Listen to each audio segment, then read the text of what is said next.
Hey, everybody. Welcome to this week's episode of Hold the Mic. I'm your host, Ryan Shead. This is my co host, Ian Sherman. Brother, how are you doing? What up, though?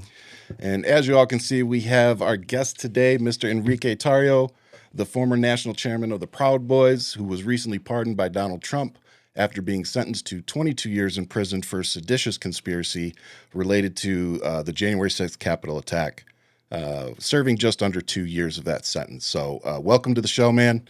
Thank you for coming on. Appreciate it. I know it got started with us taking some pretty nice jabs at each other. So definitely looking forward to having this conversation with you.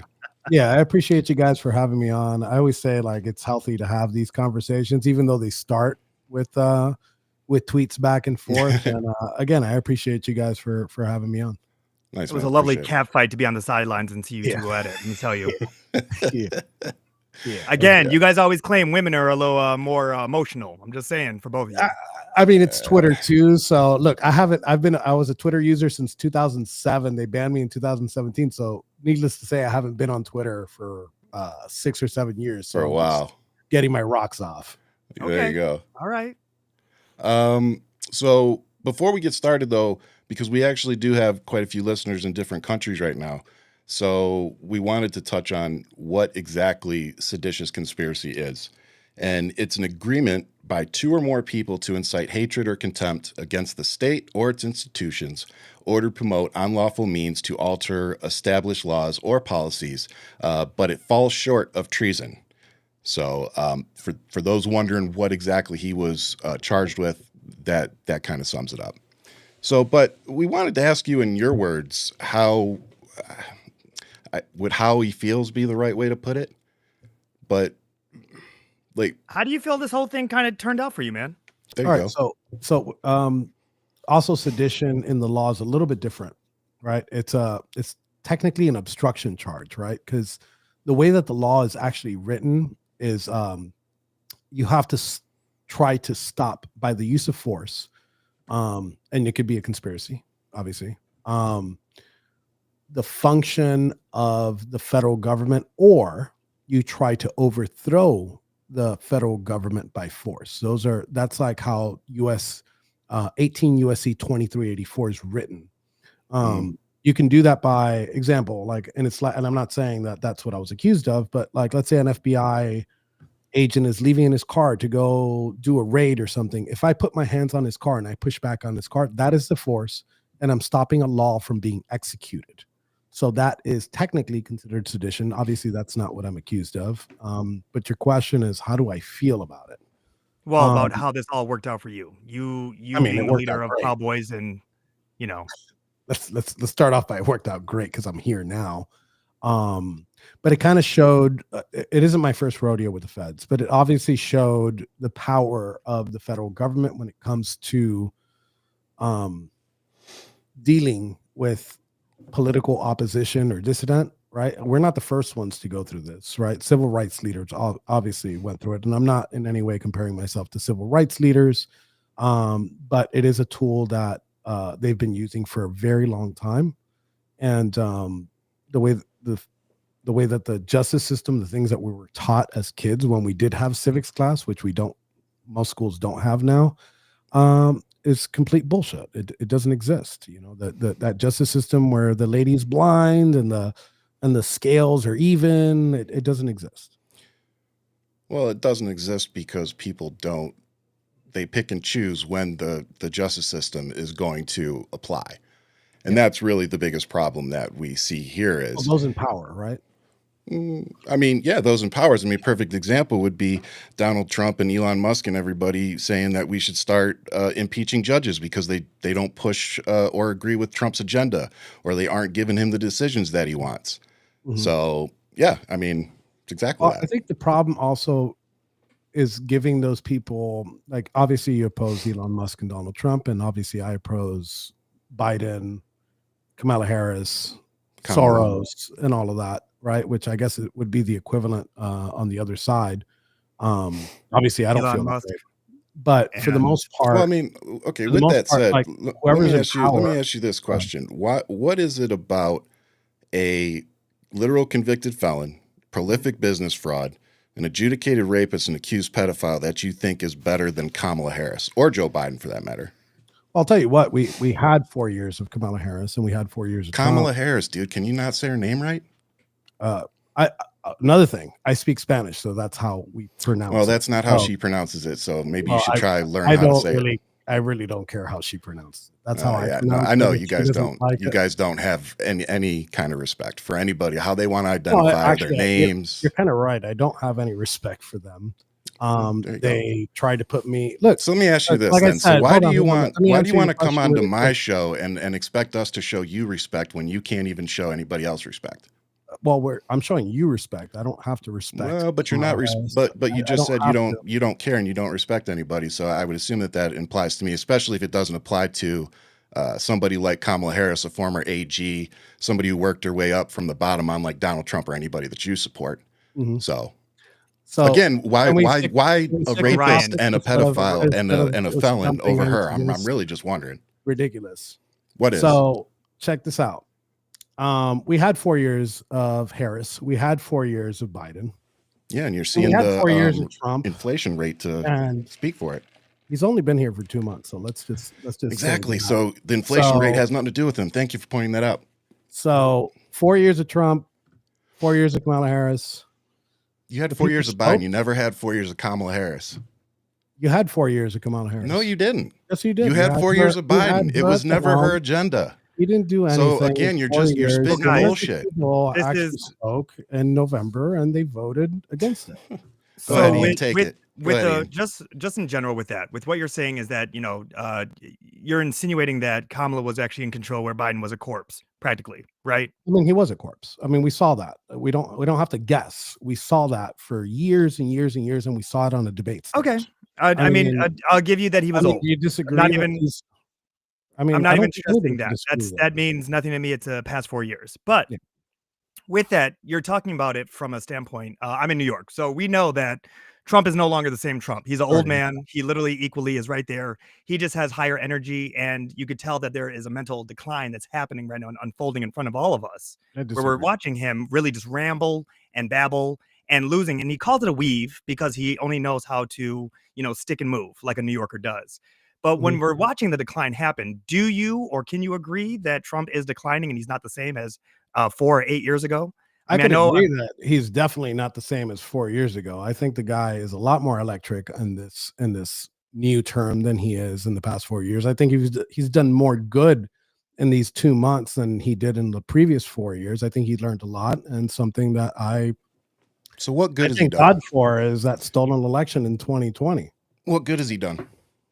I mean, if you want to talk name about policy is what pretty much the question would be. Well, look, I'm gonna be dead honest with you guys. I just got out of prison, right? I'm a news junkie, and I took a look, and I don't go in. This sounds like a lot of bullshit that you're saying. No, I don't have anything specifically that I can give you. Can I finish? No, because you're bullshit. You're talking fucking right. We're just going to let him fucking talk circles and not answer the fucking question? It's a simple question. Give me one fucking thing that Donald Trump has fucking done besides fucking rape women and shit. Come on. I mean, you don't got to be a little faggot about it. Just let me finish. Ooh, little faggot. Ooh, there you go. Good one, buddy. You can't answer a fucking question. Now you want to call me a faggot. The question is, what policies that you were in prison reading that Trump is doing that you agree I was with? In prison when Trump was elected. Within less than 12 hours, I was outside of prison. Okay, so when you were not in the box cuffs and going around, there was no news being talked about. You guys were pretty much in solitary confinement. Yes. And for the most part, you got out and did you decompress from news, or are you now engulfing in news? I'm decompressing from news, but I could tell you when it comes to border crossings, the DEI, negotiating ceasefires with Russia and Ukraine. I mean, not being as close to World War III as we were for the 4 years of Biden. Okay. And when you're talking about border crossing, he appointed Musk to dismantle the frivolous government spending. I mean, it's been an amazing 2 months. Just with the points that you just touched on, you're talking about the border. We just wasted $16 million by sending 40 people to Guantanamo Bay who are back in America. That seems like a waste. $16 million. When you're talking about Doge, we just spent $636 billion in the last February, that just passed. And if you look at last year when Biden was in, that's 36 more than what he spent. So what is Doge actually saving? Well, I'll tell you what Doge has saved is $115 billion in tax savings. That's on its own.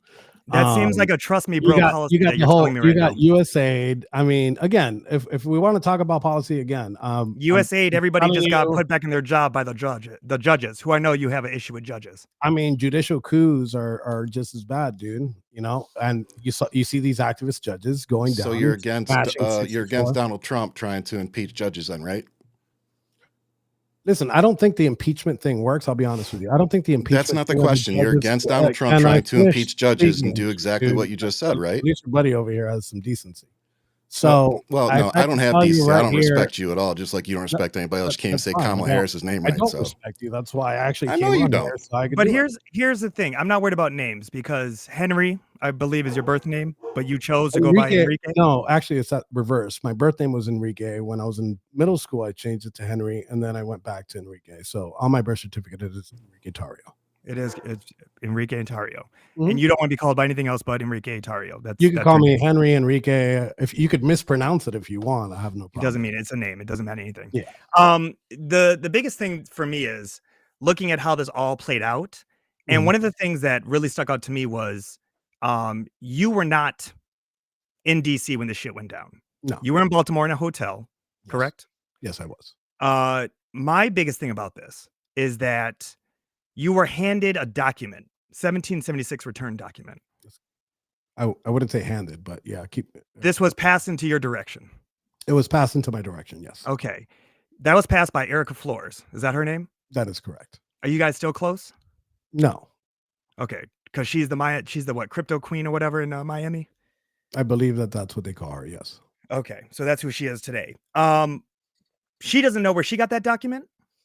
Actually, we all know where the document came from. So we'll start with how that document got in my hands. And it never actually got in my hands. And so a digital copy that you pass around to the boys. A digital copy was never passed around. It was a message. It was an unread message. And I never opened the document. That's even the FBI forensics expert at our trial testified to that.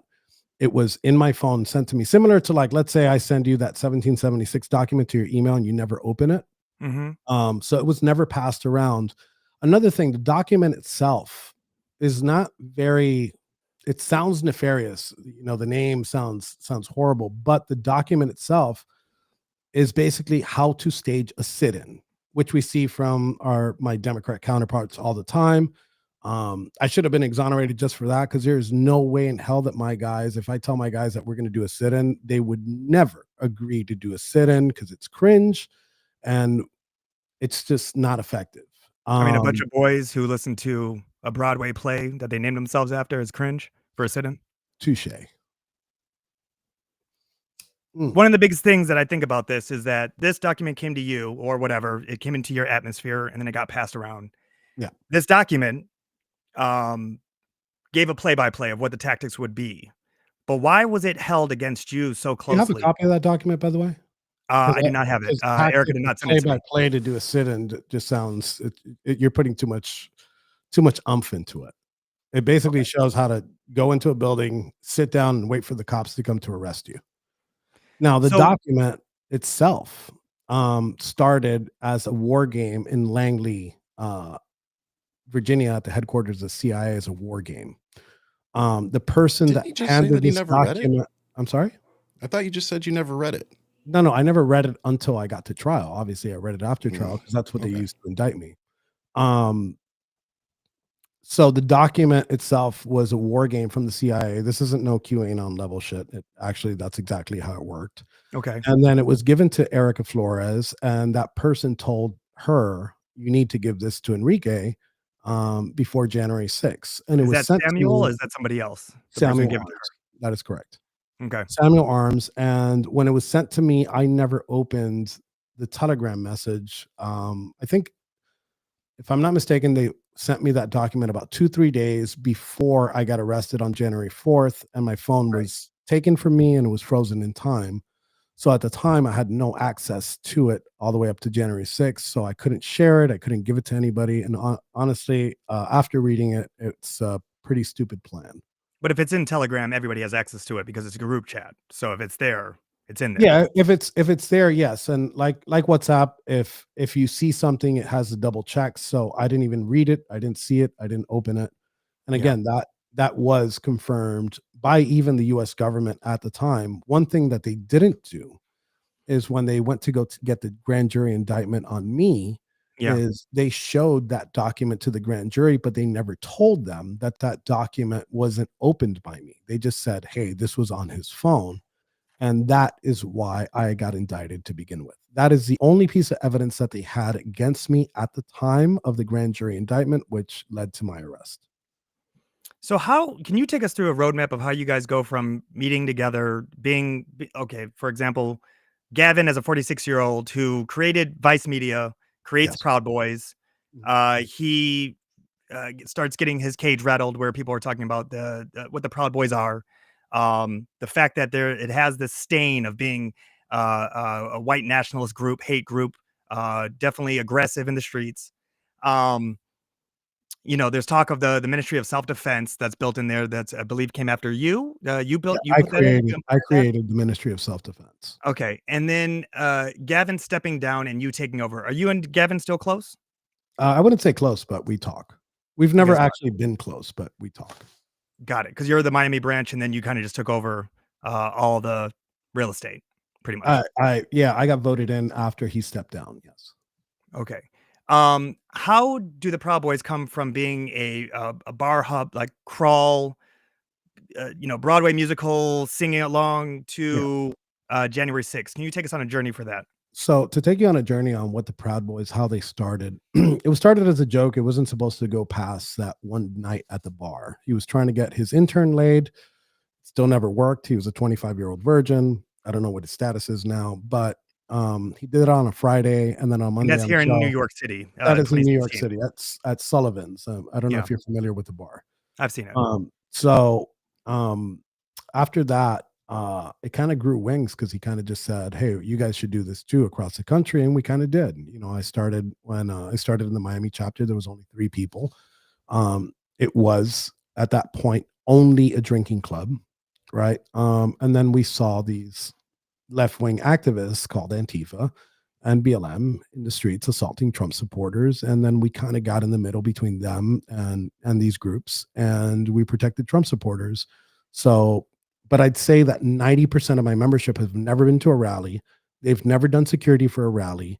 All they've done is the most political thing that they've done. Right? Security.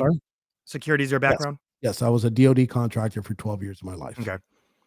So when I took the reins, obviously I'm very political. So we moved in a more political direction at the time. Yeah. And we continued to do so all throughout probably till like about 2022. I think after the arrest, the guys kind of stopped doing the rallies because they were afraid of obviously getting hemmed up in anything. They saw me that I wasn't even present on January 6th, get arrested. So that kind of slowed down. They still, during that time, they still protested Drag Queen Story Hour, and they still got into the school board stuff, and they still got elected to local office. And they're still doing so today. So that transition through time, it depends on what's going on in the culture. We're not a political group. We don't care what race you are. We don't care what your culture is, what your religion is. We don't care about that. I tried just to step in. I want to hear. I want to hear more about that because every single person that I would talk to would tell me that they were not a racist group because they have a black guy who's running it. That was you. I mean, and I would always look at this. If that was the thing that they said, but yeah, go ahead. I would look at this. I mean, but this is how the perspective is outside, right? From whatever you guys are doing, from drinking club to the fights, which I want to remind you that most of America was Antifa back in World War II, being that it's anti-fascist. I could disagree with that. Well, I mean, that's what we did. The name anti-fascist, I can vibe with that. I don't like fascists. I don't like communists. I don't like any ist that has to do with authority. But the name itself, if you're anti-fascist and you're sitting in the streets and you're throwing bricks at people that are just Nazis, much like in Ohio just recently. Look, I agree with you. I dislike fucking people in the streets with swastika flags or communist flags. I dislike it myself, but I respect their ability to practice their First Amendment, right? So if And it you stops do becoming feel First that Amendment way, when they start throwing bricks, or in some cases, get slingshots with ball bearings, or burn down Tesla dealers. if That you goes do to feel another though level. about First Amendment, then I've Yes, heard you in past interviews talk about your dislike for drag queen story hour, yes, I which do. to me, if you don't like it, just walk away. I mean, I don't know what other way to put yourself in that situation than to, unless you're forcing yourself to watch it, if there's something that's there. But what is it that's the dislike of somebody else having their First Amendment right to Well, that's do that? fine, but I could protest those events as long as I'm not throwing bricks at them. I go back to the bricks because we actually had one of our members get hit by a brick Okay. in the mouth and shatter his jaw. But there So were members I of think it's Proud okay Boys for that were people at to protest things. Charlottesville. What? I'm sorry. There were Proud Boy members. I know that Proud I Boy itself myself, was not. I myself was at Charlottesville. You were there. We're under Yes. the Proud Boy umbrella?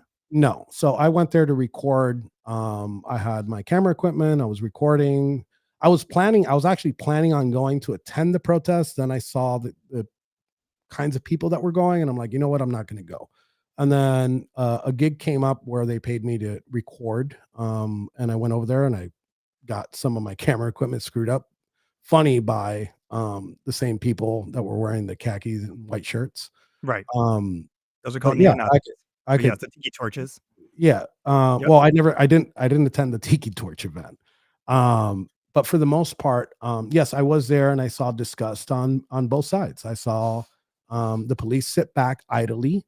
I seen people try to stab each other with a police officer about 10 feet away, and the cop didn't even get involved.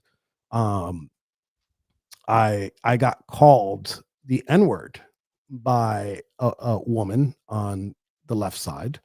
Um, just about 5 minutes before she passed. Her name was Heather Hare, and she called me an N word and she called me a coon. Well, I highly doubt that. I got But it I on wasn't video, there. and You have it on video? I'll send you guys the video. I promise you that she Send on the did video. call me. Yes, I will send it to you. So my question is, if you're so about pro First Amendment and you think that the Nazis should be able to fly their flags, then why did you rip a Black Lives Matter flag off a church?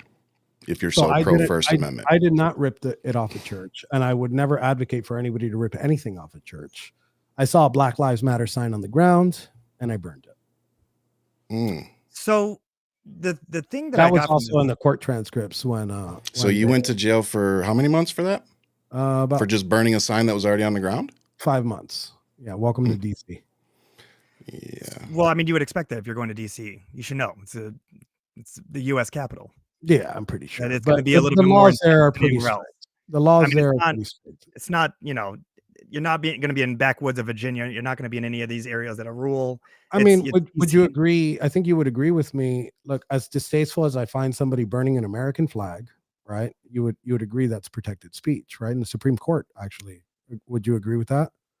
I would agree that, yeah, if it's your Yeah, own flag, yes. If you purchased it and you yeah, brought it and you put it on the ground and you burned it, I yeah, agree. absolutely. So But if you that's ripped it why off someone's floor or, if you ripped off someone's home and then threw it on the if you ground, you yeah. shouldn't rip anything off. I think everybody could agree here. You shouldn't rip anything off of people's property, But including the church. I find it interesting that this church, there's a historical black church that was Yes. vandalized. What they have you for? Mhm. They won the title, Proud Boys. They They now own didn't. the copyright. They did not win the title. So So they're not they're let me not clear the earning air a little bit because royalties that's on Proud Boys? let's clear the air a little bit on that Okay. because uh when you read up on it, that banner that I burned Yes. did not come from the AME church that you're talking about. Those are two separate instances. Um, the banner that I burned came from what's called the Asbury Church. Again, I say I didn't know it came off a church. The banner said Black Lives Matter, and in the very corner it said Asbury.com. It didn't have any markings besides that. And then there was another banner that was ripped off of Black Lives Matter that came off the AME Church, and that's the one that I got sued for, along with the Proud Boys. But the interesting story is the next story that you asked is about the lawsuit. That's So, correct. Yeah. yes. So that lawsuit we never really owned our own trademark. And actually, a left-wing group out of California was the ones that took that trademark. So the judge physically took it away from that group and gave it to the church. Now, we are not a very organized organization, so there's nothing, absolutely nothing that church can do to us. When it comes to the name, they can't take down anything. They can't take down, we don't sell Proud Boys merchandise to the public. Okay. Right? We give it to our members by raising funds to buy shirts made, whatever. Well, no, we have different members that own t-shirt shops, and they print the shirts and they give away the shirts to some members, but we never sell it. So the problem would be, I guess, in selling it. So that's usually where the copyright this comes lawsuit and the trademark, them taking the trademark affects us at all? Absolutely not. So you guys cannot be given a cease and desist letter because you guys do not actually own the copyright of this brand. We've never really owned. What ended up happening with that is our old attorney, he created a corporation called, I think it was Proud Boys International LLC, and he put the trademark under that name, and then we said that we don't want the trademark, leave it to the public and let somebody else take it. And they did, and a left-wing group took it, and the judge took it from that left-wing group. How did you guys pick that name from a gay Jew who wrote that song for Aladdin's musical? So everything in our organization is really just like, it's about funny, right? So Proud Boys is, like you said, it came from a Aladdin musical, and if you've ever heard it, it's kind of gay. And then we say Uhuru, which is Swahili for freedom, and we took that from the Uhuru Solidarity Movement that's out of Tampa, and it's the guy who runs it is, if I'm not mistaken, he is a handicapped transsexual African American that pushes for communism. So everything that we pick up, the punching each other till you name 5 breakfast cereals, we don't take ourselves as seriously as the public takes us. We actually enjoy the brotherhood because it's funny. Obviously, a lot of people take it a little bit too seriously, like Ryan over there that's been quiet for such a long time. Because for the most part, because you're just lying about so much shit. It's like, what am I lying? I would be fact checking you the whole time.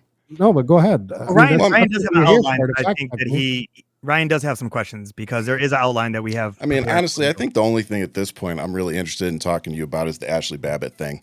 I think everything else is bullshit at this point. So, you got anything else, Ian? I mean, Jeannie Thomas. My biggest thing is that when I look at your record, when I look at everything that happened, and I look at January 6th and everybody who was prosecuted. Yes. You know, you can say that the system is blind and everything, but I never said part of you. Well, I know you did not. I'm not putting words in your mouth. No, you're here, so I don't have to put words in your mouth. Yeah. The biggest thing that I looked at this is that when I looked at the convictions, you have Jessica Watkins got 8.5. Dominic, he got 10. Thomas, he got 10 for assaulting a police officer. Yes. DJ Rodriguez, 12, assaulting a police officer. Kelly Meggs, 12. That was for the same as you. Peter Schwartz, he got 14, and that was for assaulting a police officer. Yes. Zachary, he got 15. Joseph Biggs, 17. Stuart Rhodes, 18. You, 22 years. Ethan Nordine, 18. And then you had David Dempsey at 20, and then me at 22 years. You had 22. Yes. You're the only brother on here that got the most time. I won't disagree with you there. The brother got more time than anybody. But I also there is a difference between. I guess if you want to compare apples to apples, Stuart Rhodes and me, I guess we're at the same level. But I do have a criminal record. That's what gave me the extra 4 years. But you being an FBI informant didn't give you good behavior? No, that wasn't that issue was in 2013. I know that was, but it's still you don't get good behavior at that point. No, It's for the case that's at hand. Only for that situation. Yes. I find it interesting because I'm sitting here listening to you, and there are parts that are long-winded in your answers, and some of it does feel like fluff, to be honest. Which one? You could And it's fact check me as I go. Which part did some I of it I fluff? have. Some of it I have, and I listened to some of your past interviews, Yes. and I definitely put some of your answers through AI to see what's going on. Okay. And it was interesting what came out of it because you did a show when you first got out, a conservative network. You were very comfortable with this lady talking about it. And you said that there was no FBI informants that actually went to your trial when there was less than 15 that showed up to talk about your case, to actually put you in jail. No, And then that's incorrect. When you talk about, I want you to read. That's the problem. When there wasn't any FBI informants, we called the FBI informants. The prosecutors did not call any because all of the ones that they had said that there was no plan. So they didn't want to bring that up in front of jury trial. So what we did is, oh, you're not going to bring them, we'll bring them. And we actually brought one. And one of those FBI informants is a professional informant. By professional, I mean he's been doing it for 10 years and he infiltrates groups. And this gentleman, after saying that he did not see any plan to storm the Capitol, he was a person that was key to a certain breach that happened. And he physically stopped a gate from closing while the police officers were trying to close it. And this person was paid to do that. And he was informing while he was there. So if you check the records on that, there's absolutely not one FBI informant that was an informant at the time that came to trial on the prosecutor's side. I find it interesting that I found that differently in your case. But also Jeremy testified against you. Yes. Are you guys still friends? Absolutely not. Now, Jeremy got interviewed by the FBI 3 times. Yeah. When he got arrested, he waited a little bit, I think 2 or 3 weeks, and he went into an interview with the FBI, and he said that there was absolutely no plan to storm the Capitol at all. Yeah. The second interview, he said the same thing. On the second one, we had a superseding indictment for sedition, which carries a 20-year sentence. On the third one, he changed his story completely. So when we brought him on the stand, that's exactly what he said. He said that he had to change his story. Obviously, he's not going to say that he changed his story because of the pressure. He said that he changed his story because he felt like he had to say the truth. Right. No, when you tighten somebody's screws and you tell them, I'm going to give you fucking 20 years, right? They think about themselves, right? They don't think about anybody else. And they always find the weakest one in there, which we all know. I'm sorry? They always find the weakest one, which we all know. Yes. And they make them crack. Yeah. And I'm not blind to this. This happens to non-political people all the time. That's how the government makes these cases. That's how they create a conspiracy. I believe that there shouldn't be a conspiracy laws in the United States, period. I think that whether it's they have this thing called ghost dope. I don't know if you ever heard about it. And you don't have to, the dope never has to exist. Right. So if your buddy is trying to sell 10 kilos of meth, and you happen to take him, and you're taking him to take this deal, but he doesn't have the meth yet, you're charged with 10 kilograms of meth that never existed. Right. Well, it was only in theory, but it's there. Yeah. But this is the thing where, you have to look back at our history where we had a civil war. And so these laws are in place for a reason. So when you're looking at an uprising, because you honestly do believe that the election was stolen in 2020, even though it went through the system, it had federal and state judges who dismissed more than 50 of those cases. 14 of those were withdrawn from Trump himself, his crew, his lawyers.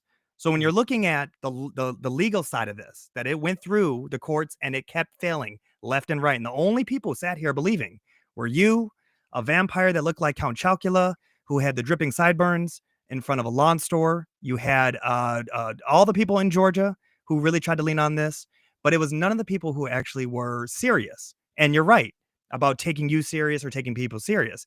I think it's actually the opposite. People on the left don't take you guys serious because we watched how you guys fumbled the ball every step of the way legally.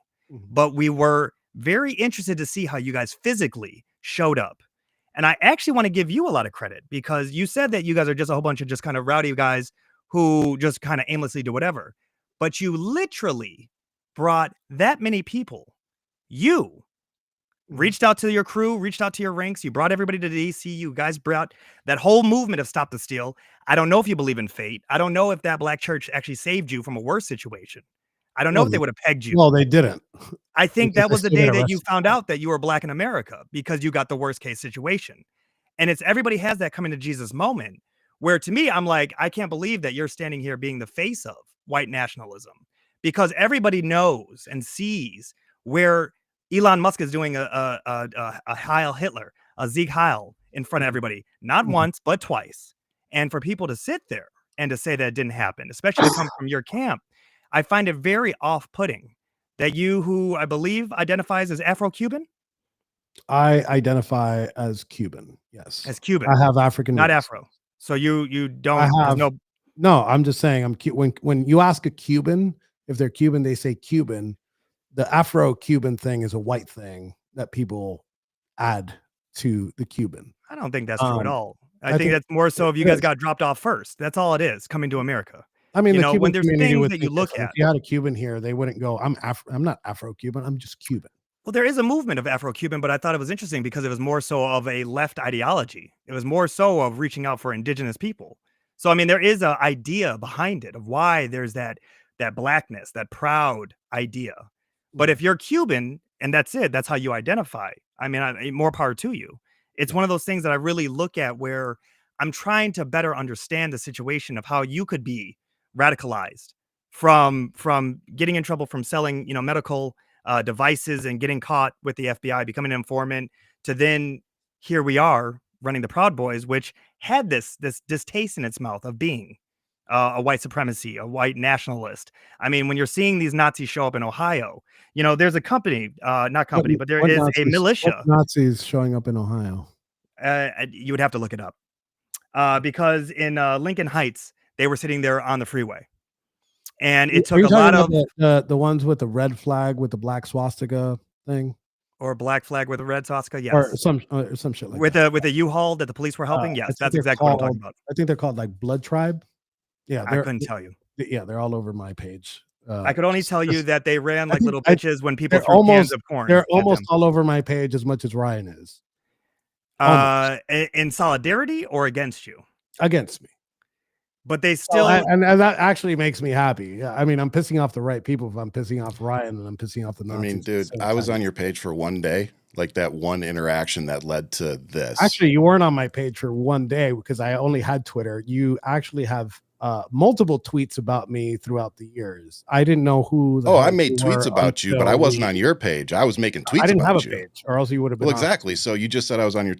See, you try to get these little jabs in, and you end up making yourself look like. It's a pretty good jab. I mean, I got. No, it really wasn't. It's pretty fucking stupid when you really look at it. It's pretty good. But yeah, I used to post about you all the time because I posted about all the stupid shit you did, and then you saw that those posts went viral, and then you took it and tried to get some publicity off of it. Tried to say that I would hide in an elevator from you. You have 130,000 followers in your entire. Yeah. Actually, more than that. If you count all my platforms, it's more like 400,000. But well, who's counting, right? I mean, you are clearly because you made a post about it. I'm just. I mean, I know nobody came here to see both of you measure dicks on this show. Oh man, who has more fans? But the reality is, and you guys can go at it, and I can step back. But the reality is, I definitely want to get to a bottom of a couple things. Yeah, go ahead. There's actually issues happening in America. My point of what I was saying to you about you actually bringing people together. Yes, I'm not only in a way offended, but I'm also heartbroken at the fact that you could bring that many people together, but yet you couldn't have them come together in a way where you could actually make this world a better place. And I mean that because I don't put any politician on a pedestal. I don't either. And I don't. January 6th says something different. By far is not a perfect person. But see, I don't care about perfect person. You brought that many people together for January 6th to stop a steal that you guys so to your core believe. And I'm not here to litigate that. It is what it is. You were found guilty. You got out from a pardon. This is where we are in present day. Yeah. But the part that I look at is that we have all these school shootings. How far are you from Parkland school shooting in Miami? I'm actually not too far. I'm about 30 minutes. Why the fuck are you not bringing the Proud Boys to actually protect kids in schools versus trying to storm a Capitol is where I am more so. Kids in schools, because we've done that before multiple times. How is that not your base? How is it that Lincoln Heights Safety is literally walking around in Ohio making sure that no clown with a swastika shows up again? This is the part where I really look at somebody that may have the talent that you do have to bring people together, but you fumble it on the dumbest ideology. I don't care how you view Trump. I don't care. I don't care what his personality is, what the fuck his traits are, none of that. So what's the fact that you literally, the question is how you guys cannot sit and mobilize to actually put that towards stopping school shootings. Well, you guys cosplay as militia. You cosplay as veterans. Okay, so hold on. So first and foremost, I'm pretty sure that like a citizen group isn't going to sit there all day and protect schools, right? Law enforcement shifts. We're seeing it right now in Ohio. They're doing it as we speak.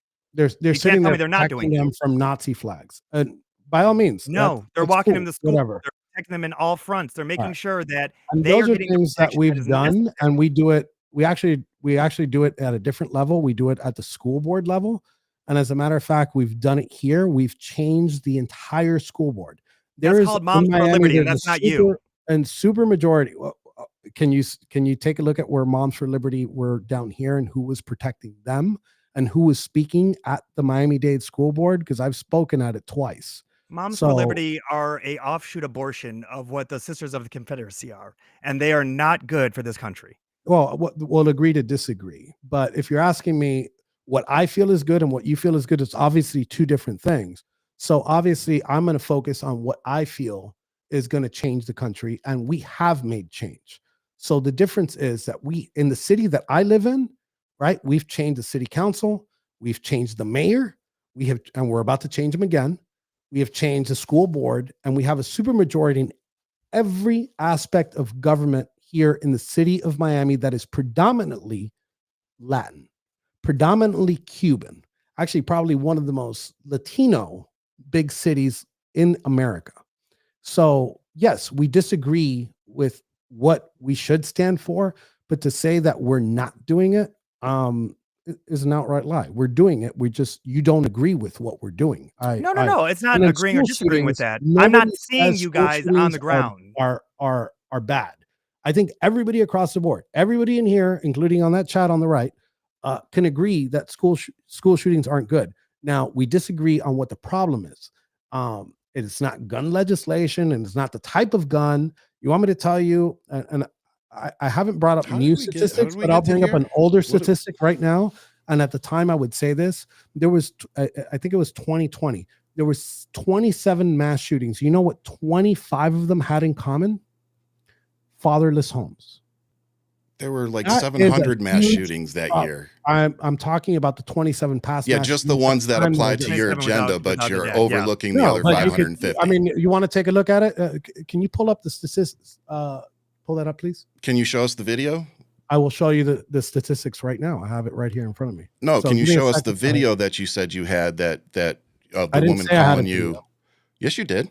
Oh, what video? Go ahead. Everybody in the comments is asking for that video you said you had. I mean, if we got time to pull stuff up, that's what everybody wants to see. Yeah, I'll take it for it. You got it? Okay. I'll have him look for the video right now. It's give me a second. All right. Well, I'm going to move on to the Ashley Babbitt stuff. You still hear me right now? And let's go ahead and take a look at this because you and I disagree on Ashley Babbitt. I think she got what she had coming to her that day, and you don't.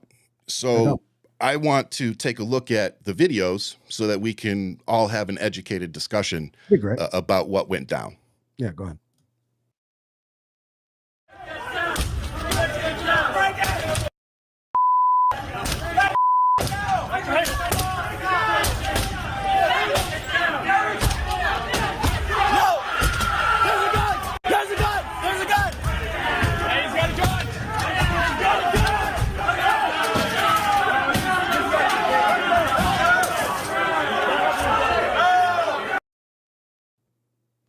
So that cuts right before he pulls the trigger. I don't know if you heard how many times they said, "Oh, look, a gun," or how long he was standing there pointing it at the window as they're beating it in after they had barricaded it with furniture, as Congress was literally leaving the chamber right behind him, might I add. So my question to you is, how do you watch that video and somehow think Ashley Babbitt that Michael Byrd wasn't doing his job that day? I'm going to tell you very simple. If you're advocating for the shooting of an unarmed 120-pound woman with no firearms, no weapons in her hand, and then you go ahead and you call out other police shootings, because I could say, hey, look, these police shootings are wrong right when I see them without a problem. Then you have a problem with false equivalencies, though. It's not. Did she have a weapon in her hand? Well, let's watch this next part. Let's watch this.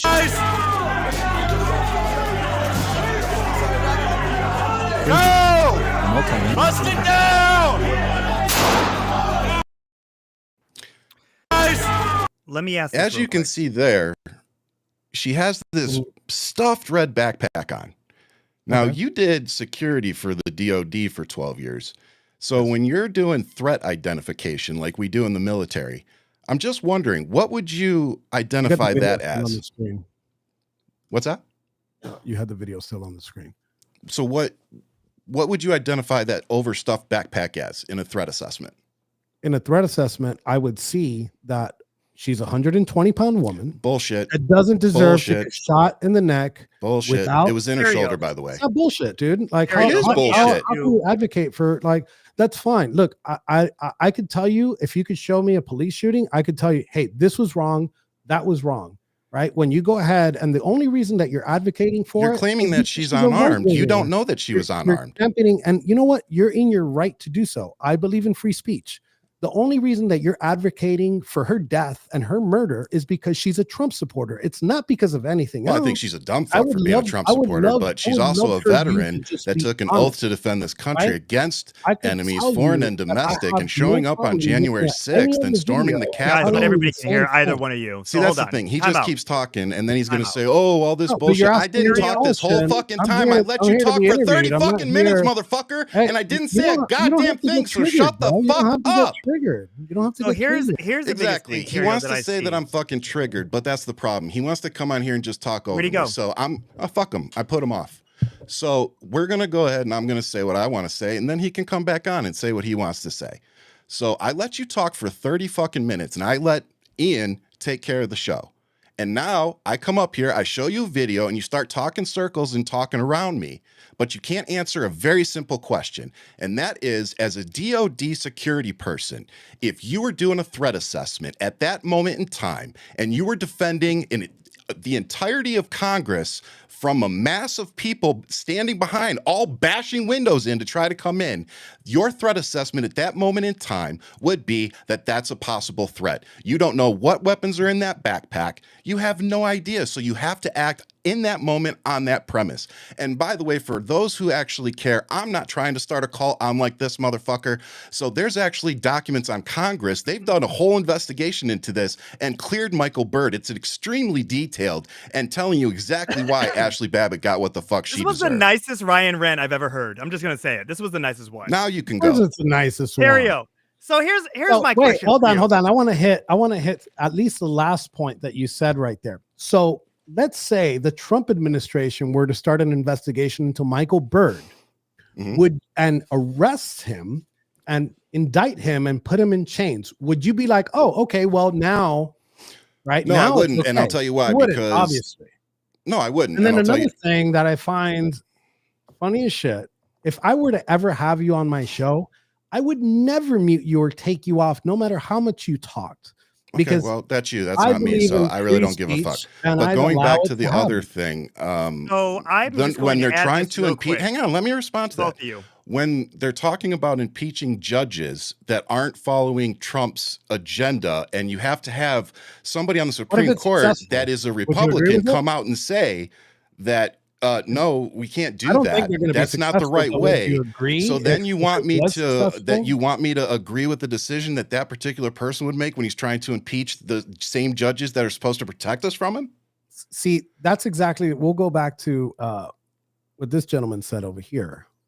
It's who's in power that has that power, that investigative power, that judicial power, the executive That branch. has nothing to do with what I just said, Enrique. Oh, yes, it does. Yes, it does. I sat here and I told you that whoever's in power uses those levers in the direction that they want. And then you just said, oh, well, you know what? There was an entire investigation about what happened with Michael Burry. In Congress, the Biden administration, which of course you're not going to abide. You're not going to pay attention to simply because who was in power at the time. But Biden wasn't trying to impeach judges. I just want to confirm. Go ahead. Someone breaks into your house to Tarrio. You're not pulling the trigger. You're not using your Second Amendment right. You're not going to do this thing where you don't know what this person has, regardless of her weight, 100 and something plus or whatever. So I just think it's a very weak argument that you're making. The property rights and the right and what a police officer does, right, are two different things. If somebody were to tread on my property, not a government building, not with a police officer that has a code to go by, then it's completely different. Here in Florida, there's a law called Stand Your Ground. Stand Your Ground. I know it very well. You guys took out Trayvon Martin because you guys are punk ass bitches. But without that said, you had a security guard, regardless of whatever his stature is, whatever his position was, who was literally protecting actual congressmen and women behind the other doors. And his job was to shoot a 120-pound woman? Hey, if that's the one who wanted to be brave that day, apparently it was. And maybe she's the one who got the worst sentence out of all of you. She got life. And the reality is, and she died the way that she lived, an idiot. Because when you look at the situation, you have a man pointing a gun at you. Why would you want to move forward? You clearly are past the barricades outside. You're clearly past the bear spraying of beating up police. You're clearly now walking through those sections, which I agree with you. At a certain point, they did let you in. But at that door, they were not letting you in. And you were in a hotel because of your situation. And these people were there. And you can't really, you are only speaking as a person who is an audience member like us, because you were not there to see the actual situation. So I know your talking point. I know that you're saying that we wouldn't do it, or we're only going to choose that because she is a Trump supporter. That's incorrect. We saw somebody there that was literally trying to force their way through a barricade door, and she got what she got because she did not follow commands. All you guys ever say is, if you would have just listened to what the police officers' instructions are, plain and simple. It's one of those things where he did not know what she had, and his job was, do not let anybody pass this door. Now, at a certain point, when the coast was clear because all the congressmen got out, you guys always leave that part out of it.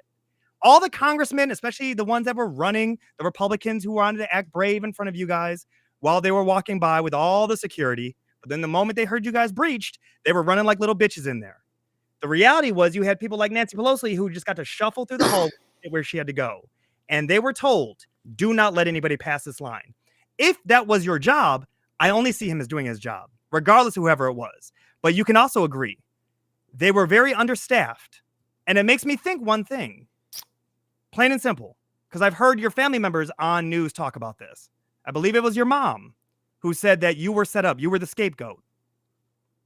Do you believe your mom on that one? Do you think you were the scapegoat? I am 100% believer on that one, because that's what I've been preaching for a long time.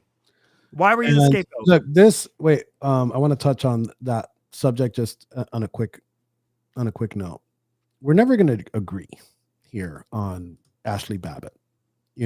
It's cool to debate it. But one thing I'm not going to do is I'm not going to advocate for shooting 120-pound unarmed woman. So we could sit here and we can argue for this for like 2 hours. Is it the only time that the right cares about a woman's body? Is that the only time? Is that the only time that Republicans care about a woman's body? Is that the only time that Republicans go back when Democrats want to murder babies of I'm just saying. It's the only laws that I've been hearing so far, or the only talking points about a woman. We could get into this, but you asked me a question about the scapegoat thing, and yes. I was made a scapegoat. At the time, they didn't know how to prosecute President Trump, and they needed to make the biggest splash, the biggest PR that they could. And I was a leader of a group called the Proud Boys. I wasn't there. I didn't have access to my phone.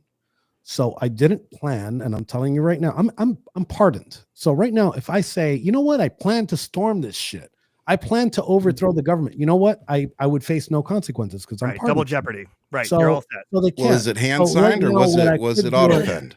Ooh, if it's auto pen, you might be in trouble. Because you he did might hand be in sign all trouble. 1,500 of them. You might be right about that. Tarrio, auto pens. I actually am. If you Trump go, by the way, again, I'm not trying to start a cult, people. Unlike some of these other folks, go Google it or use Chat GPT. Donald Trump used auto pen to sign the 1,500 pardon. So Enrique's pardon here, under Donald Trump's current policy, his pardon is probably revoked. So, Tarrio, I really want to ask you, is this living rent free in your head right now?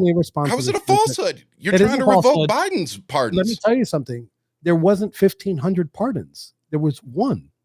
There was only one pardon for 1,500 people. It only required one signature. If you they just put it all on one page.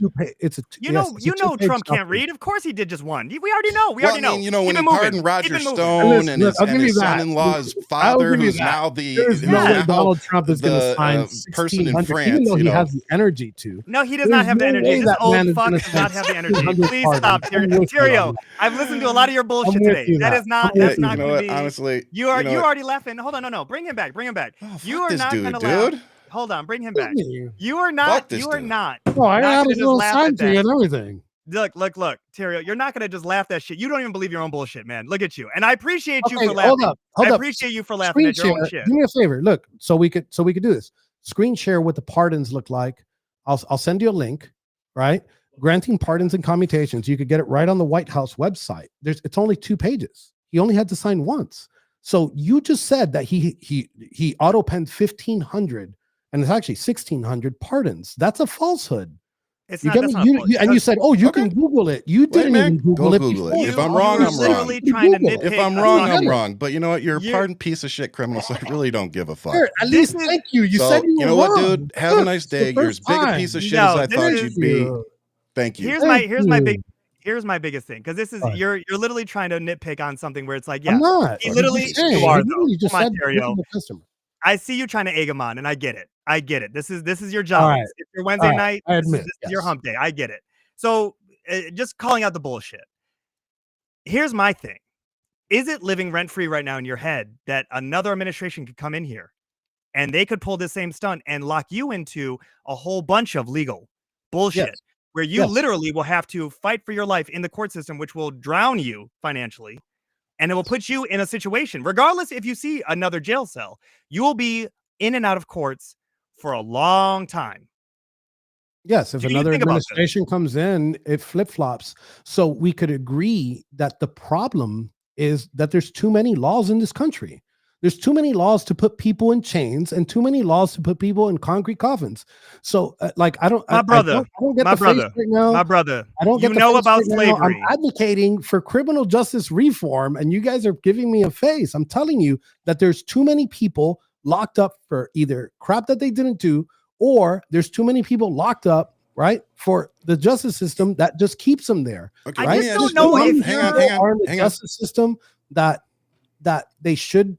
They're there for re-entry, simply crossing the border, right? Crossing the border. And I vibe with crossing the border. Breaking the law. Crossing the border is not breaking the law. They didn't commit any crime, and they're sitting there for 5 years. So let me ask you a question then. Just deport them. So let me ask you a question then. Deport them instantly. Why are we keeping them? Can you shut the fuck up for a second and let me ask you a goddamn question? Go ahead. I know that you like talking.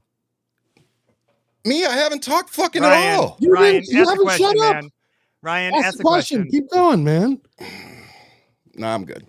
Oh, you good, bro? No, we're not good. So Ryan, who's the faggot in the background? He's time out. He's my guy on the desk. No, come on. Let him show his face. Come on around. You guys. Is he wearing sunglasses like you? I'm looking at two grown men, and clearly the gay ghost in the back. Whatever the case is, I really want to say to you guys. Hey, you guys shouldn't use gay as an insult. Oh, I'm sorry. You've only done it 5 times in this episode. I mean, you guys, here's the biggest thing. I'm looking at that you really did do the song and dance throughout most of the show. And I know that you really wanted to egg Ryan on. I know you did. Don't act brand new. Don't act brand new. I could see through the bullshit. Yeah, but the biggest thing is that I look at this is that when I look at your situation, your resume. Yes. You went from an FBI informant to now a pardoned seditious conspirator. Yes. What's Tarrio 2.0 looking like? Because you literally gave your body for this, and you got left out by the orange fat fuck. And I'm not trying to be JD Vance. Pardon me. I'm not trying to be the bitches JD and Trump and double team you. We're not going to make you look as dope as Vladimir. But the thing is that I look at this and I look at your situation. What is 2.0 you moving forward? You're going to see a more aggressive me. You're going to see somebody that's going to use the system to get those that put in power, that put us in chains and put us in a concrete coffin. And I am going to advocate for each one of them for the same thing to happen.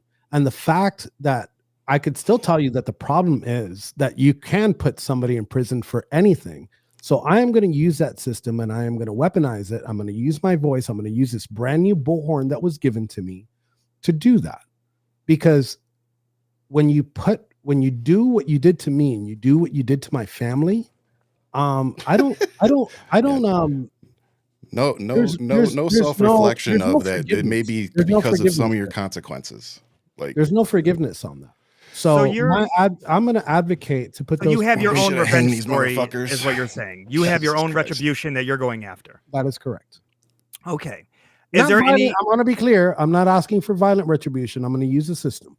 Right now, your resume says otherwise. Just saying. I mean, the fact that you just grabbed a woman's cell phone and threw it the other day, getting physical, proves that you're a lying piece of shit. So look forward to that. As somebody that just got a pardon, I don't know why you're so hell bent on going back to prison so fucking Andy fast. dropped the case today, by the way. Since you want to. Here's my question for you. You claim to be like the fall guy. Let me ask you this: how many times have you been to jail or prison?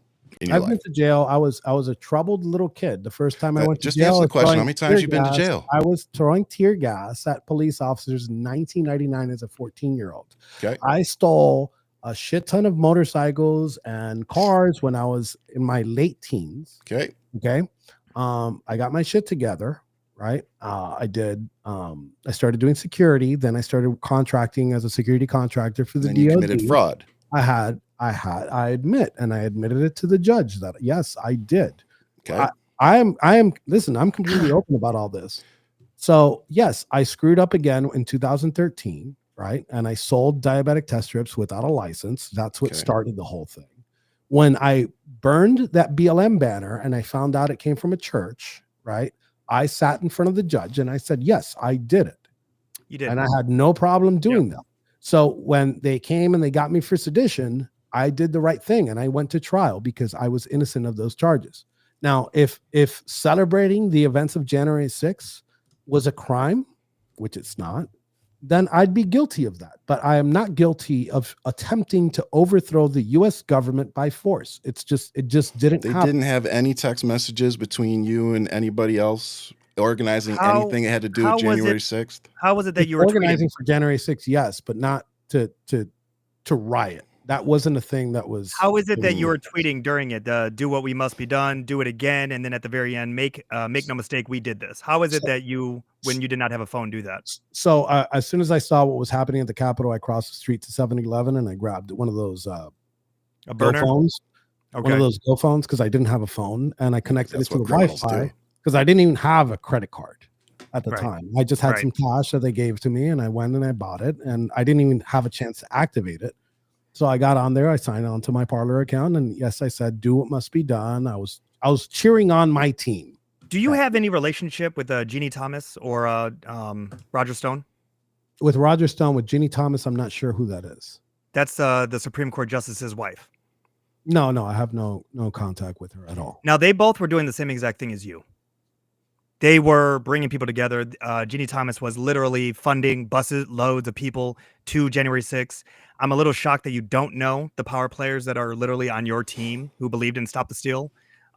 She was right there. She was. I didn't remember. To be honest, I didn't remember the name. That's about it. Now that you told me who she is, I know who she is. Yeah, but I had no contact with her, regardless. The biggest thing that I really wonder is because when you say you're a scapegoat, and you do play a victim really well, but when you say you're a scapegoat, I look at this and I really wonder, why is it that they did not face the same consequences? Maybe it is bank account, maybe it's their connections, but I'm really trying to understand how you were thrown to the wolves And then even now with this Trump, 2.0 with his own little redemption story, is there any view of you being in his administration at all?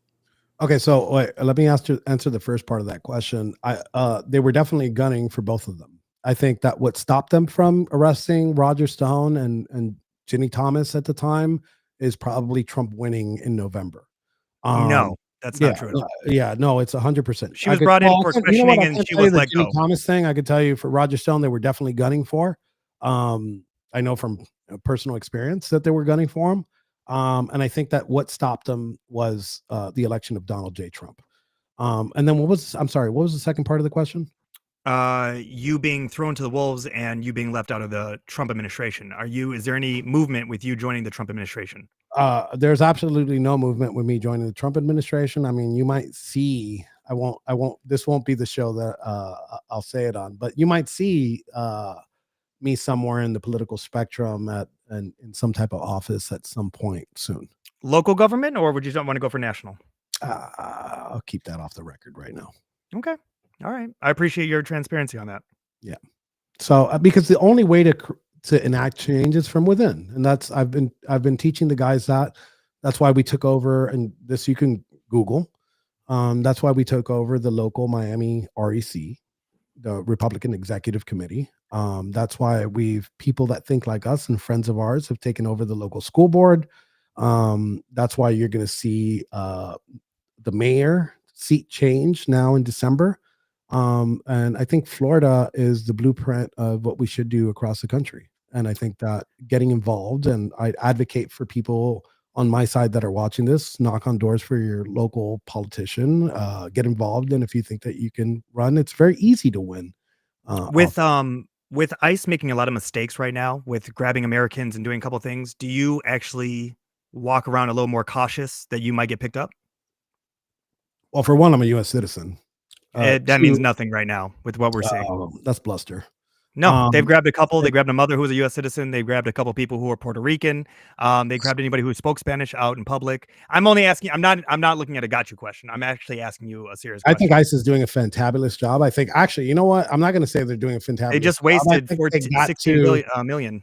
Yeah, and I think that right now, I think our numbers are immigration. How are immigration numbers right now? Lowest in decades right now. I don't think that they're deporting enough. I think that they have to ramp those numbers up. I think right now, DHS and Mr. Holman they're doing a pretty good job. I think that the borders are. I find it really interesting because we've wasted so much money with all of the stunts that have been used with the military flights, which they have to now cancel because clearly it got out of hand budget wise.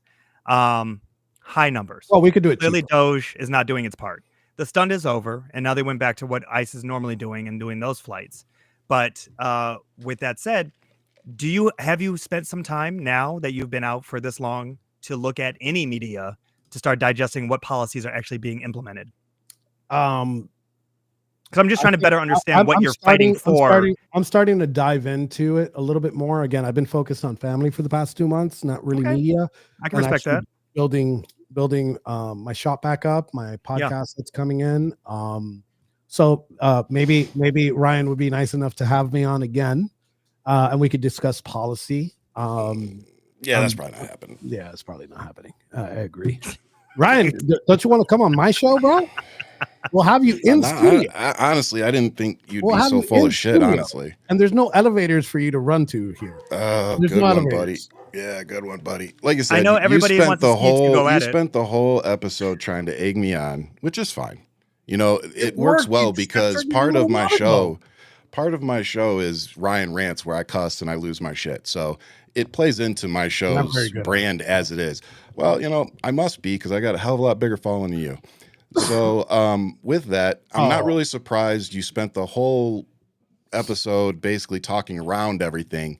You wouldn't really answer any direct questions. You tried to explain things away with things that weren't really relevant. So yeah, it's kind of turned into what I thought it would be. So you got anything, Ian? No, I have to say my highlight was learning more about the musical. Of what the Proud Boys are. It was, I mean, Aladdin is a great. I'm a fan of musicals. I think Into the Woods is probably the best musical ever made. But the Aladdin musical is pretty good too. Okay, great. It's one of those that thanks you for really joining the show, man. We're done talking about that. So, fuck. Well, Ryan, You wanted it. I did, and fucking Christ. You wanted it. Guys, that was worse than I thought. I hope you enjoyed watching Ryan and Tarrio go at it. Real name Henry. I bit my tongue for a majority of the time, thank you. I could see the Ryan rant. It's if people had the bubbles of what they're thinking above, I could see your Ryan rant. Oh, it was formulating there. Up above. Yeah, it was there. It was there. I even text you off show. Do you want to go do a Ryan rant? What do you want to do? What do you want to do? Yeah. So no, but hey, thanks for coming on. I don't even know what to say to most of what he said. I will say to you that there was a lot of spin that took place. A ton of spin. We can use another show to really break down what we witnessed here. If you want to take some time to deduce what we just, I think I'm everybody done just giving digested him time, but what I will say to you is that a number of things that I did fact check with him. I know where he stands, but he definitely came on here, as I knew, to spin you up, and that was very evident that he knew how to just murmur under you the entire time, which that audio sounds like shit. And me, as sitting on the sidelines, I couldn't understand. So I already know the fans also could not understand. Yep. But I mean, again, you're coming on, you're talking to an actual veteran, who's decorated, who worked in the federal government, an aircraft engineer. Like, this he's a fucking loser. He's a piece of shit. He's trying to go around and use anybody he can to get some name for himself. And he uses the same old talking points to excuse his ignorance. Oh, well, I just got out of prison. Oh, I've been spending time with family, but I've been going around doing all these podcasts too. Like, come on, dude. There was just so much hypocrisy and bullshit. Yeah. And the minute I had him on the Ashley Babbitt thing was the backpack. Right. Like, dude, the minute you see that backpack, it's a threat. Anybody that does threat assessment would tell you that's a potential threat. Yeah. You take it that way. Like, that's what I mean. It's like, oh, you want to have a conversation about policies? Bro, we asked you what was one positive policy that Donald Trump has. He couldn't answer it. He started talking around it. So it's like, you want to have a conversation about policy, yet you can't bring up one policy. You don't want to talk about policy. You want to spin me up. You want to get me pissed off. And by the way, I'm a veteran. I took an oath to defend our country against all enemies, foreign and domestic. Right. He's a fucking domestic terrorist. So and I don't see you storming the Capitol, regardless of your weight or gender. No. Yeah. You're not going to catch me storming the Capitol. I think it's a really odd argument to make of her size, and I've seen him make it at numerous places. A lot of people in the comments thought that was weird. Yeah. It's from all the interviews I've watched of him, it is definitely his talking point. And it's coming from it without trying to really understand the situation and really just play the blame game. Yeah. And I am honest about this. I'm pissed. I'm pissed that the Proud Boys could be something. The fact that they can mobilize and put them together, and that they're not actually mobilizing to do something for young men, for students, for young girls to protect. But when he says they're about a bunch of rowdy boys and everything, I don't know if I want them around my kids, in that fashion. We'll never watch Ryan again. This was sad. Bye. Yeah, it's First Amendment. I'm glad. You don't have to say goodbye. You can just leave, girl. Yeah, right. Yeah. You don't have to announce it. I don't need you to know. I find it interesting, and I do find that was really interesting to see the narcissism that was there. Yeah, zero accountability. Zero. Definitely played the victim on a number of things, but I told him, there's a lot of bullshit coming out of you, and he even laughed at some of his own bullshit. Mm-hmm. And when you guys, when someone tells you who they are, and he said, we're not really serious. You got to listen to that. Yeah. Because he doesn't respect anybody. So don't show him any respect. I mean, it's, the one thing I will say that is that I like that he said tonight was that when he first got out, his focus was his family. And I will give him that. I do appreciate that. That's one thing as Americans that we can really come together and agree on, is that we are doing this all for our families. It's just how we go about it. Even his views on drag queens, the drag story hour, the amount of time that he dropped, fag during the show, I don't really see too high And I about apologize that. for me dropping it. That was a moment of. He spun you up. Yeah, I do not that's my apologize for fault. saying the gay ghost. That Well, is no, that was actually fine, but I actually used this. So that was my fault. No, seriously, that was my fault. Yeah, it's one of those things. It also showing your age. When you get older, you got to stick to the same lingo that you used when you were a child, and that's how I know you're old because you sound like Eminem. So, no, Ryan, we talked about this off show, and you asked me if I wanted to do it, and I said the one thing I said to you: know their moves. Yeah. And know that they're going to try to spin you up. And rightfully so, the moment he started talking to you, he tried. Yeah. And I appreciate you letting me kind of take over for a second, just because I know people came in here to hear you. And we all do. We love what your point of view is. But no one came to see that mesh. And you and I talked about it of if that starts, how do we break that apart? Because no one, and we've done that in past shows. I've done it. It happens. Yeah, and I mean that was really ultimately why I took him out the first time, because it's like, dude, I just let you talk. I let my partner just take the show for like 15 minutes, 20 minutes. Yeah. Like, and then you're gonna talk over me and not let me make my point on my show? Like, nah, dude. Yeah. That's not how that's gonna go down. And I gotta give you your flowers because you definitely kept it together. I expected a Ryan. I know you did. I expected this many Ryan rants. I'm just gonna tell you right now. 10 Ryan rants. Like I said, I may have had a couple moments, but I didn't let him have it the way I wanted to. No, it was actually the nicest Ryan rant I've ever heard. It was. I'm surprised you didn't say good day. I take that sir. as a compliment. It's almost like the glove off. Good day, sir. That's kind of how that felt. And that's what I wanted it to feel like. Yeah. Because I felt like everybody saw my anger for a couple of good moments, and then it just needed to be more about, all right, this guy isn't real. He's not for real. Like, he's talking about running for office. He's a joke. Like, he's gonna make money and grift just like the rest of them. He sits there and he's like, oh, Donald Trump's not a perfect person. Dude, he's a rapist. He's a convicted felon. He's a prolific business fraud. And he's an accused pedophile. You guys filleted Joe Biden over one diary page and a laptop that went through like 5 different people's hands before it ever reached any type of law enforcement. Yeah. So it's just kind of funny, the hypocrisy of, oh, he's just a flawed person. No, he's a rapist. Like, literally, court documents, rapist. Yeah. That's one of the reasons he wants to start getting rid of all the judges that don't side with him. Because a lot of them are starting to side against him, and he's seeing it. So hopefully the judges continue to keep Americans safe from this. Which brings nonsense. us to this conversation about why Chuck Schumer did what he did. And that's actually a perfect segue into this. Yeah. Chuck Schumer literally went on the record saying he went with the Republicans because he sees that the only thing stopping right now the Trump administration is the courts. And if you have a federal shutdown, there is no court to stop anything. And I really thought to myself, why is the Democratic Party not getting behind that? I get the young energy and we want to see a fight. We do want to see a fight. But guys, I'm telling you, and the whole point of this show, we have to show up at the midterms. Yes. There's no ands, ifs, or buts. There's no and special elections about world politics that we need to focus on. We need to take care of our own house before we can even talk about anybody else's house. And as you see, the black vote, we have taken a step back to watch all of you learn your lesson from this past election. Elections have consequences. This is a reality.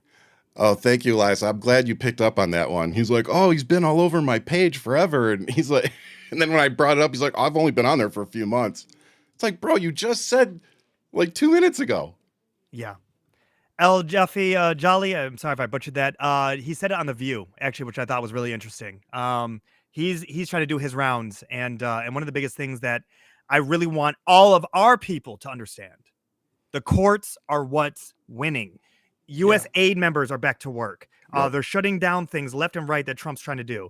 This is the thing. Ian's fingers are going to hurt.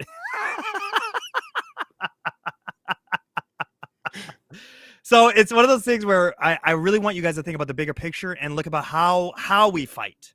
And you know what? All of these laws that are being passed by Trump, they're affecting Trump supporters. Yes. If this train is going to be a train wreck, and why get in front of it? Yeah. Let the Republicans go ahead and smash into each other. This is what it's about to be. And yes, we are gonna hurt. We are gonna hurt. No one's saying we're not. Yeah. We're not. But we got to look at the bigger picture. We got to get to the midterms. And I need you guys to show up. I need you to tell your friends. I need you guys to get everybody involved. As you see with Tarrio, and this is why I wanted you guys to hear from him. This is what he's trying to do. Yep. He's trying to get into office. He's trying to run for things. He's trying to set in motion things that will affect your life. Yep. What are you going to do about it? And if he doesn't even have enough respect to say your name correctly, do you think he actually gives a shit about you and your family? Hey, don't even worry about it. That means I got none of that harassment bullshit. Okay, hey, matter of fact, pull up that shit that they did to you, because I want to see that one piece that was the Picasso that I love so much. Oh, geez, pull it up.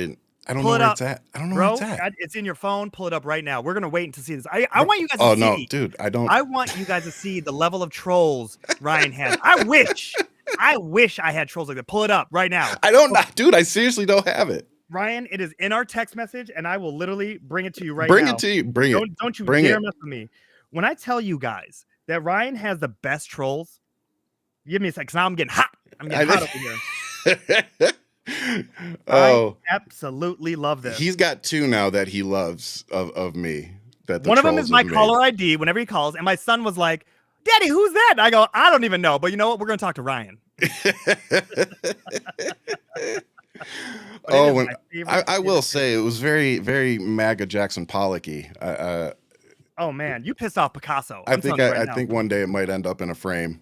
It's between this and another one that is. Hey, but while he's looking, who said that? Somebody said it. Where is it? Yeah, definitely want to give you your flowers tonight too, especially for taking the helm there for most of the show and really giving it to him and keeping us headed in the right direction and not letting me go too far off track. So. Appreciate you, brother. That's why we're partners. Hey man, hey, yin and yang, brother, yin and yang. I said let the wheels fall off. Step in real quick. Let the black side. Matter of fact, what y'all don't realize is I made sure I brought my on your shirt tonight. I said I need that shirt. We are bringing back the American flag, and we're not letting them take it. I'm just letting you know. I got my man Malcolm X and I got Martin Luther King on this shirt. I text you the picture, and I want you to put that up there because I want you guys to know the level of trolls that Ryan has. I'm thankful. I don't get bothered. I get random spam calls now, which is hilarious. I got a spam call today, which I think is hilarious. But I'm getting a ton lately. Post this right now. This is, guys, when I tell you that Ryan is pissing off artistes, okay? It didn't come. I didn't even know Mega was so artistic. Where we at, Ryan? It hasn't come through yet. It didn't go through. Oh, because I've got Do Not Disturb on. Oh, dude, man, come on, man. Yeah, that's why it's not coming through. Hang on, it should come through in a second. This is everything. But when I tell you guys, and I really want you guys to just all take in this moment with me right now, Ryan texts me this kind of stuff randomly throughout the week and says, "Look what I got." And then he just waits for my rebuttal. He just waits knowing I'm going to say something to him. And I'm just like, this was classic. Is it this one? I think it's this one. Oh, it's everything. I don't care about the Mr. Bean one. That one's no. That's your caller ID now.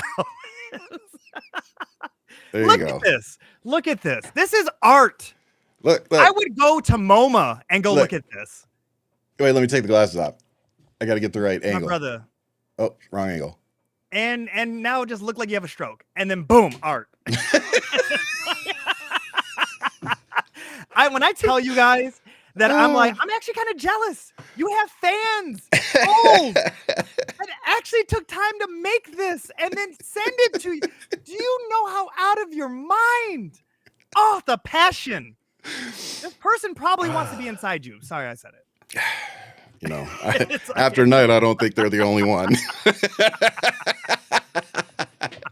It's great, man. It's really great. I'm just saying. I'm amazed. So I'm glad that Tarrio just called me this guy. They didn't even know my name. And you know what? More power to him. More power. He looks like he doesn't do any research. None. I think the thing he kept picking up the little letter that he kept showing us was written in crayon. So I was like, okay, this is who we're dealing with, right? This is the how serious this individual is. But hey, here we are. That was yeah. It does. It looks like one of those things like the Rorschach test. Like, what do you see? Oh man. I see me. I see you all day. That literally will be your caller ID at some point. But right now I'm enjoying the Mr. Bean look. The Mr. Bean one. Oh, so good. Oh, geez. So good. But no, seriously, thanks for taking that. Oh man, some of those answers were just so bad. It's brutal, but expected. It was expected. And you know what? I will say this. I definitely felt that he got nervous when we talked about the pardons. And the reason why I say that is because he couldn't answer seriously with you when you said, and I don't even care. It wasn't even a Freudian slip. What you said literally was he pardoned how many blah, blah, blah. He did that. You didn't say that he did every single individual one. We all know Trump is a lazy fat fuck, and he did one signature for all of those names. Plus, he can't read. He doesn't even know what the hell he's signing. With that, all I can say to you, sorry, I apologize, buddy. I didn't. I was just trying to be cute for camera. I'm sorry, Bubba. I just scared my dog. I honestly didn't know. I should have known better that he just did one fucking, 1 page or 2 page thing to take care of all of them. Who cares? That's not the argument. The argument really is, and that's the thing. But I try to be fair. No, you fixated on the BS from him, and this is the thing. I'm going to say it to you. He didn't want to answer that because it is living rent-free in his head, and I want all of these listeners to pay attention. If Trump does get his way and he wants to go after somebody like Fauci or like Liz Cheney or whoever, you could damn sure expect that Tarrio has it coming his way. Oh, yeah. I would hope so. And I mean but again, but this also goes back to Democrats having the courage to do what we needs do to not be done. We're not our grandfather's party anymore. You might want to go watch the video Jasmine Crockett just did before you go saying that. Yep. Are you breaking news to me right now? I'll break it off the air. Yes. Okay. Yeah, stop right there until you see this video. And Elias over here, Elias is talking about it. What's with the 15 FBI informants? They were informants that were actually doing their thing. And to him say that, it's one of his talking points that I watched. He was doing it during a lot of conservative podcasts. Yeah. And he's so arrogant in those podcasts where he's like, yeah, man, it was a good time. I was in box cuffs and I just, I did 27 hours wearing as a badge of honor. And I'm just like, you take no responsibility for this. But this is the thing. And I feel maybe I did him wrong because he didn't know who I was. And all I did was fixate. And you know this, Ryan. I put in hours of research to know who this person was. Yep. And I wanted to give him a chance to talk. And the moment that I heard the bullshit, I called it out. But the reality of it. Can I read the text you sent me during the show to them, though? Go read it. Put it on the air. Go ahead. Guys, I was texting him during the show. So we were sending each other a few things back and forth, but and let me give you a little bit of context behind this. So when I first called Ian to pitch the show to him, he was very reluctant, just knowing how I am and how I respond to things. Clearly, there was based in some evidence there. But he texted me and he said he's trying to egg you on. And then it was like, ... If you want a Ryan rant, he's yours.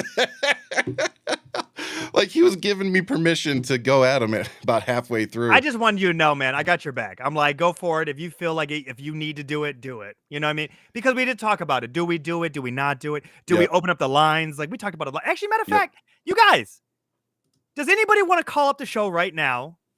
And does anybody really want to say something to us about what?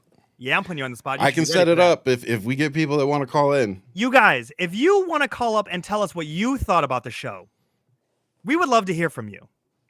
Uh-oh. Let's see what happens. I want to know if you guys want to put in your 2 cents about today's show. You could be the first caller, and that would be, well, second, because Jen was the first caller. Did I tell you? Jen popped her head in? You did not tell me. I knew that was coded language, but yes. Yeah, she popped her head in. Right when I was about to go off the rails the first time. Yeah. I saw the door slowly go. I feel it spun up. It's like, it was everything. It was I kind of beautiful. want Angry Bunny. Is she a shy type? Angry Bunny, do you want to call Angry up Bunny the show? shy? No. Is she the shy? I'm trying to egg her on, man. I'm trying to, it's called reverse psychiatry. No, Angry Bunny's good. Can you post the number for our show so people can hear it? 1-900 hold Ryan's mic. Guys, do not call that number. I thought that was like a porn number. We have twisted. I wasn't fans. the only one, right? We have very twisted fans, I have to say. I mean, if you watch our show, it's my favorite. It's my favorite. Gil, thank you for your opinion. Appreciate it. What did he say? You do respond like a true coward, bitch. I answered that. Like, I asked some questions he couldn't answer. What are you talking about? Like, what are you talking about? That's what I mean. You MAGA people, like, you don't live in reality. Like, you're like, oh, I'm voting for the felon and the rapist, and I think he's gonna care about me. The guy that's pissing and shitting in a gold toilet, he's gonna care about me. He's actually in a gold Depends. Dumb. He's actually in a gold Depends. Gold lace Depends. Okay. Don't ever get it twisted. He is old. But again, it goes back to the funniest part was, you want to know, I was ready for everything he said. What set me off, and it's stupid as it is. We're watching tape again, boy. I'm going to rewatch that moment. Oh, I know you are. You're going to be sending me clips. Oh, I am. But right what here set me at off, 3 minutes and 10 seconds. Boop. But what pissed me off was Kamala. Yeah. Because, okay, you're doing it on purpose. You're making some bullshit excuses to why you don't have to say it correctly. Like, you can say it correctly if you want to. You're just choosing not to because you know it pisses us off, spins us up, because your whole agenda and your whole life and your whole identity is literally owning the libs. That's it. You don't, like I said, tell us one Trump policy that is positive after he just said he supports all of his his positive, strong policies. Yeah. And the answer is, oh, well, I just got out of jail, so I don't know much about what's going on. Yeah. What? It's everything I expect from, it's concepts of a show. Right? Concepts of show. Concepts of an idea of, you know what I mean? Concepts of his own seriousness, right? So put the number out there, Ryan. What's the number? Hang on, look. I gotta hook up the iPad. All right, talk to him for a second. So I gotta mute my mic so I don't make a crap ton of noise. You gonna mute that mic? Guys, I really do want your opinion because I lived it. I was here. I witnessed. I reached out to Ryan. What did you see? That's what I want to know. What did you hear? Is something that stood out to you that you felt was like completely off, good or bad? Do you feel like we didn't show up and do our part? I really want to know. You guys make this show a better place. We clearly are building a community. And I'm not even disregarding a lot of the conservatives that may have been here to see Tarrio. One of the biggest things that really got me was this Lincoln Society. Is it Lincoln Society? Lincoln Heights Society or Safety. This is the group that is now walking around as a black militia that is protecting its own community. This is the stuff that I'm seeing and I'm watching people really trying to better a situation. And then you look at someone who's not taking themselves seriously and doing what they're doing. And it's like, what do we have here? I hear someone calling. Who is it? Ryan, you got us on mute. I didn't answer it. You didn't. Well, you had us on mute. Somebody was calling, but I didn't get to it in time. Well, call back, guys. Whoever call that back. Was, call back. Sorry. At least it's working. It's working. Who wants to be the first fan to reach out and let us know about ourselves? Good or bad? I'll take either one. It'll probably be Enrique.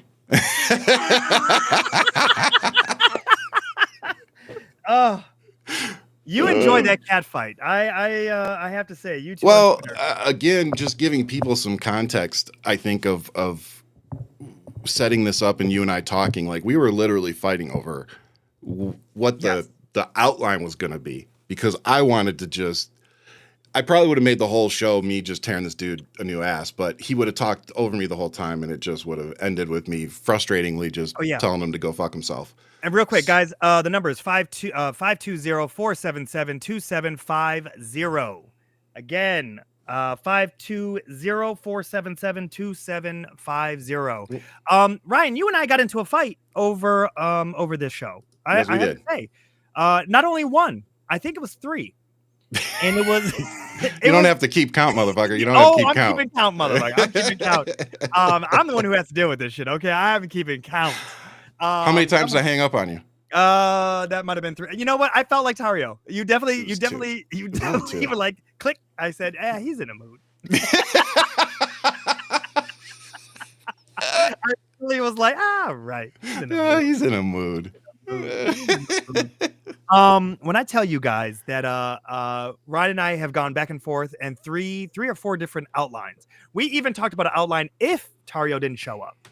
And yes. So we really did talk about a lot of this. And I sent a lot of information to Ryan up until today. Until 20 minutes before we went on. Yeah, you're not wrong. And it's some of those things that I felt like it was a lot of things that we should address. But we talked about everything. We got everything that was on the outline. Yeah, we covered everything. For the most part. Guys, call this number. But you were really good at drilling down on the bullshit. You'd let him, like, there was 3 or 4 really good times where you let him talk himself into a corner. Yeah. That you knew exactly what he was going to respond with. And then you were like, well, what about this? And then he would just talk about something that either had nothing to do with it or he would just spin into something that it wasn't. Mm-hmm. Like I said, there was no good faith conversation to have. I think that's But we walked into this knowing that, you and I did. And the thing is, what I find interesting is that we literally played the game. What will he do to spin you up? And when I tell you that I sat there and I said, it was Kamala's name. That's what did it. I said, you gotta be kidding me. The name did it. The name actually did it. It was it's the disrespect and him doing it made my ears steam, which is what made me mention it because I let it go the first time. Yeah. And then he said it again, and I was like, dude, it's Kamala. Can't you just say it right? And then he's like, I don't care. I don't respect. Like, it's like, okay, well, then why do you come on a show expecting me or anybody else to respect you when you go around saying you don't? I'm sorry. It was that moment that then he realized how to turn the knife on you. Oh, yeah. And when I say that to you, he was like, okay, it comes down to respect. Because he said to you, well, I'm not disrespecting you, but, I don't have any respect for them. And then he saw how you felt about that. He goes, okay. Yep. Let's see. From my iPhone. Okay, it's my big brother, actually. So let's see. Big bro's the first? Well, technically the second. Jen was the first. Hey, guys. What's up, big brother? Patrick, what's up, big bro? Hey, good. That's an interesting show. Oh, my God. Oh, my God. To say the least. Ryan, you did really well. I thought you were going to have a stroke, dude.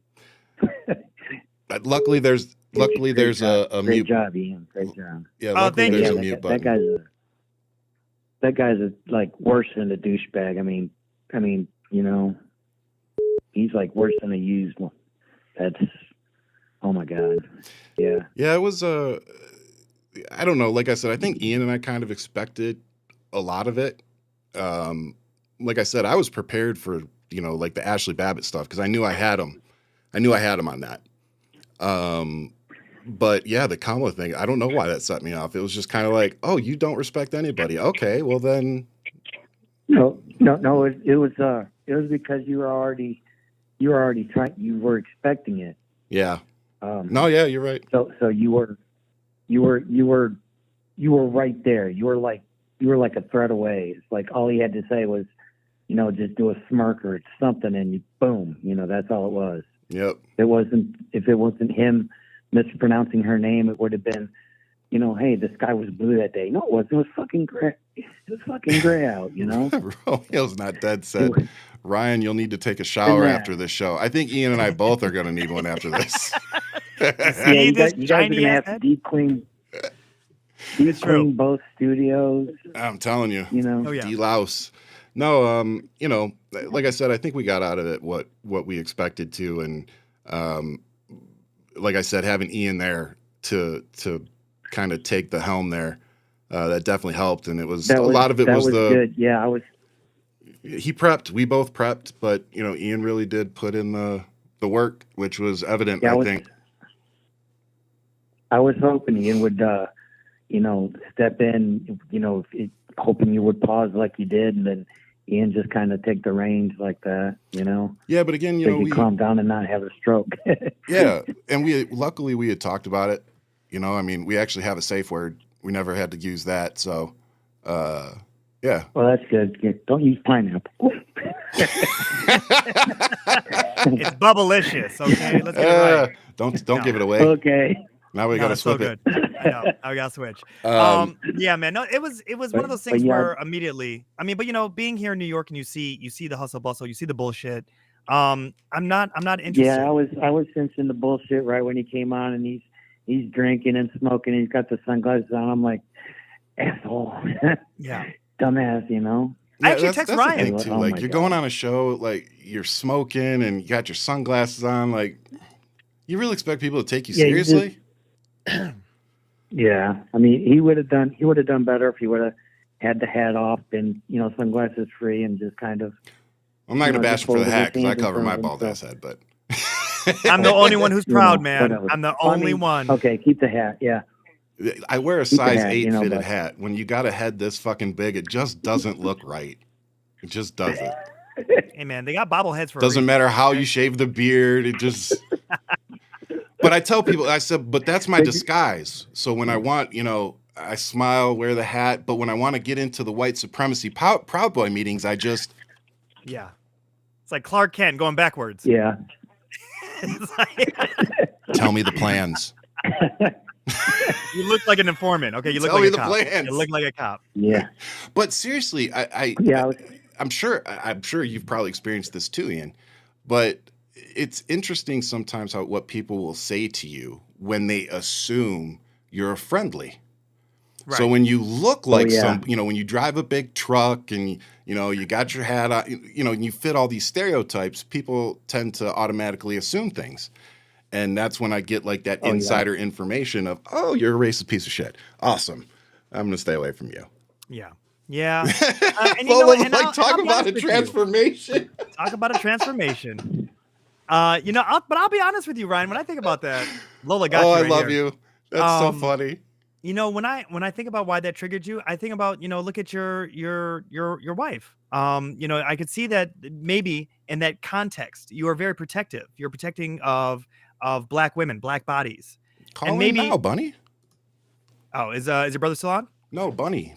Oh, is Pat? Yeah, Pat still is on. But Bunny's gonna call. Yeah, I'm still on. Right. So Patrick, we might lose you in a second. I'll let you guys go so someone else can get on. Love you, bro. Right, Thanks for calling. Thank you so much for your time, man. We appreciate you. All right. Much love, brother. Yeah. I'll call you later, bro. Love you guys.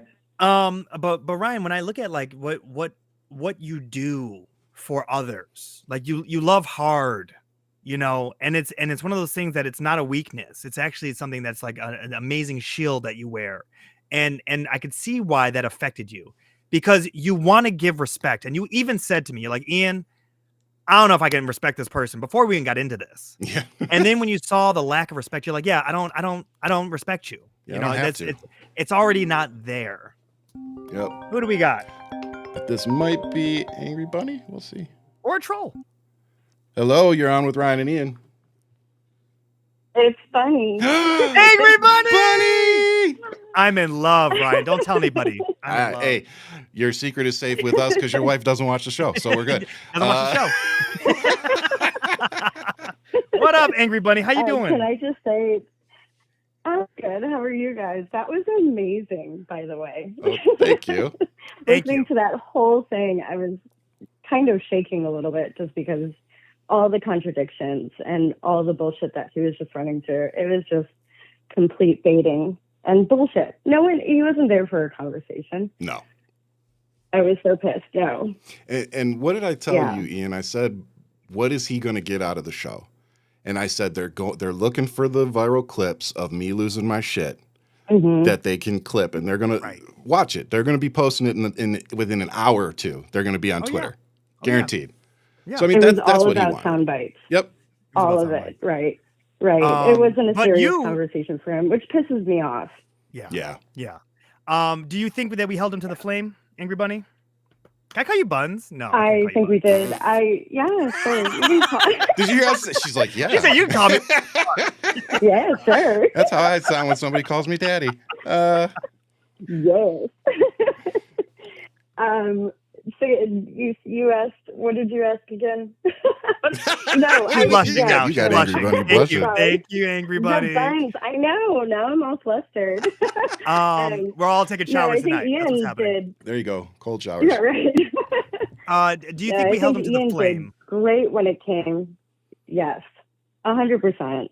I mean, it's moments like these that we need to take, and I know there are a lot of people who are just like, we don't want him on the show and all these things, but you got to hear exactly what they're saying and exactly what they're not saying. Yeah. The answers that weren't questioned, or the answers that weren't, or the questions that weren't answered. Yeah. It's a magnitude of actual speech. Yeah. Silence is definitely. The silence is loud. Yes. Yeah. Right. So, but I feel like, Ian, you did you got your information out there and in there.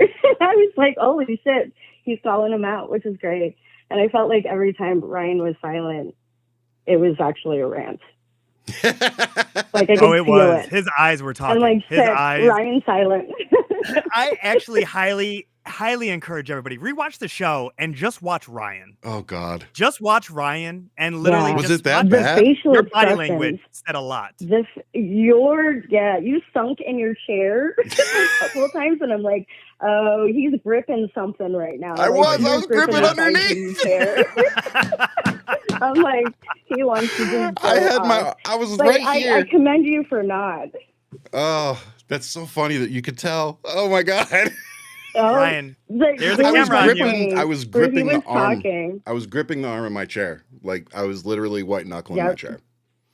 Because again, it's just like it was amazing. This is how Donald Trump got elected because people believe that. They believe that crap. Yeah. You know, they get talked into their confirmation bias of they're all after us. It's like that was the whole point of me asking, how many times exactly have you been to prison? Because between me and Ian, who grew up in Detroit, I mean, I'm going to speak for me. I've never been to prison. Have you? No. So we've never been to prison. I'm too pretty.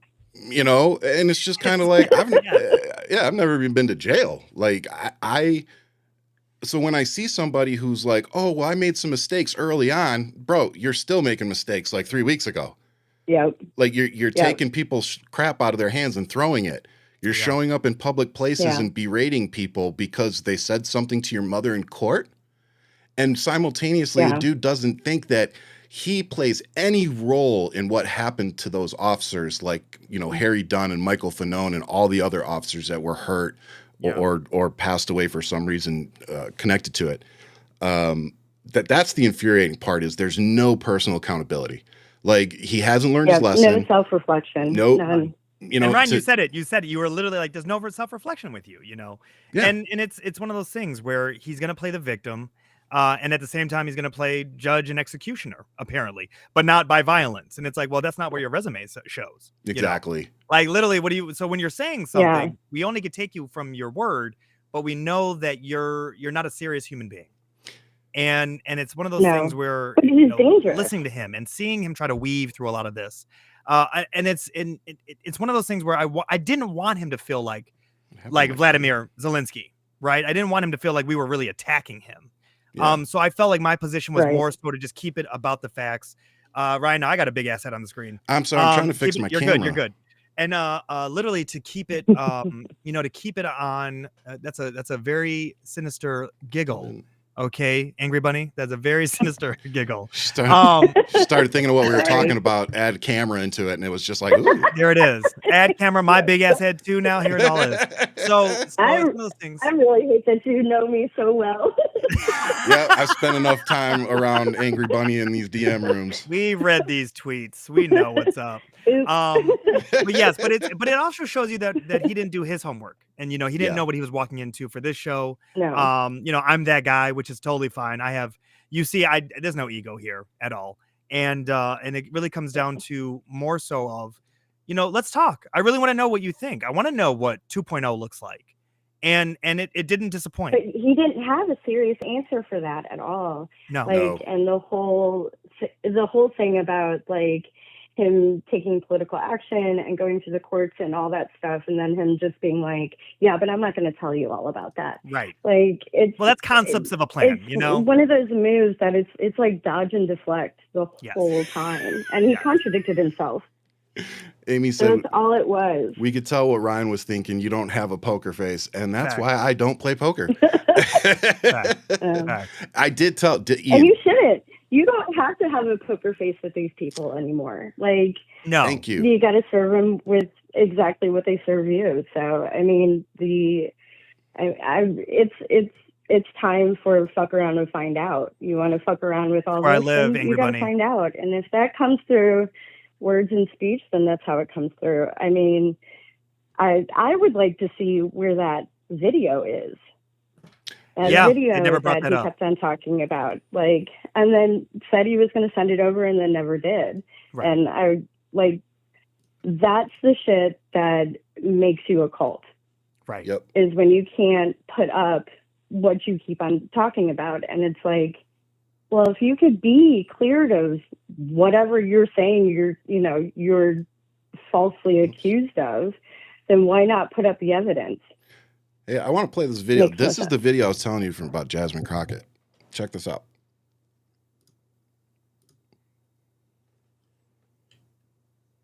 Audio. Is it not working? Nope. Uh-oh. It was working on my side. I wonder if it's because we have Angry Bunny on. Okay, we don't have to do that right now. I was about to say, you want me to get off? No. We'd rather talk to you. We'd rather talk to you. Is there anything, Angry, that you saw about this is an ADD moment. That's all that was for Ryan. Yeah, sorry, my bad. So, Angry, is there anything that stood out to you about Tarrio, good or bad? And also, keep this in mind. Was that the first interaction you may have had with him, being so personal, being that this is a show that you watch, what you know about him being from January 6th to now? Do you have a different perspective of him? No. I still think he's a piece of shit. And he still should be in prison. And he can rot in there. Amen.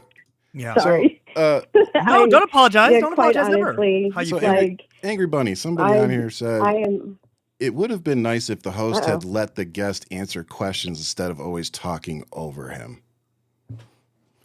Really? That's Tarrio. He came back. No. That might be true. Yeah. Spitfire, Pam. Yeah. Okay. Great. Got it.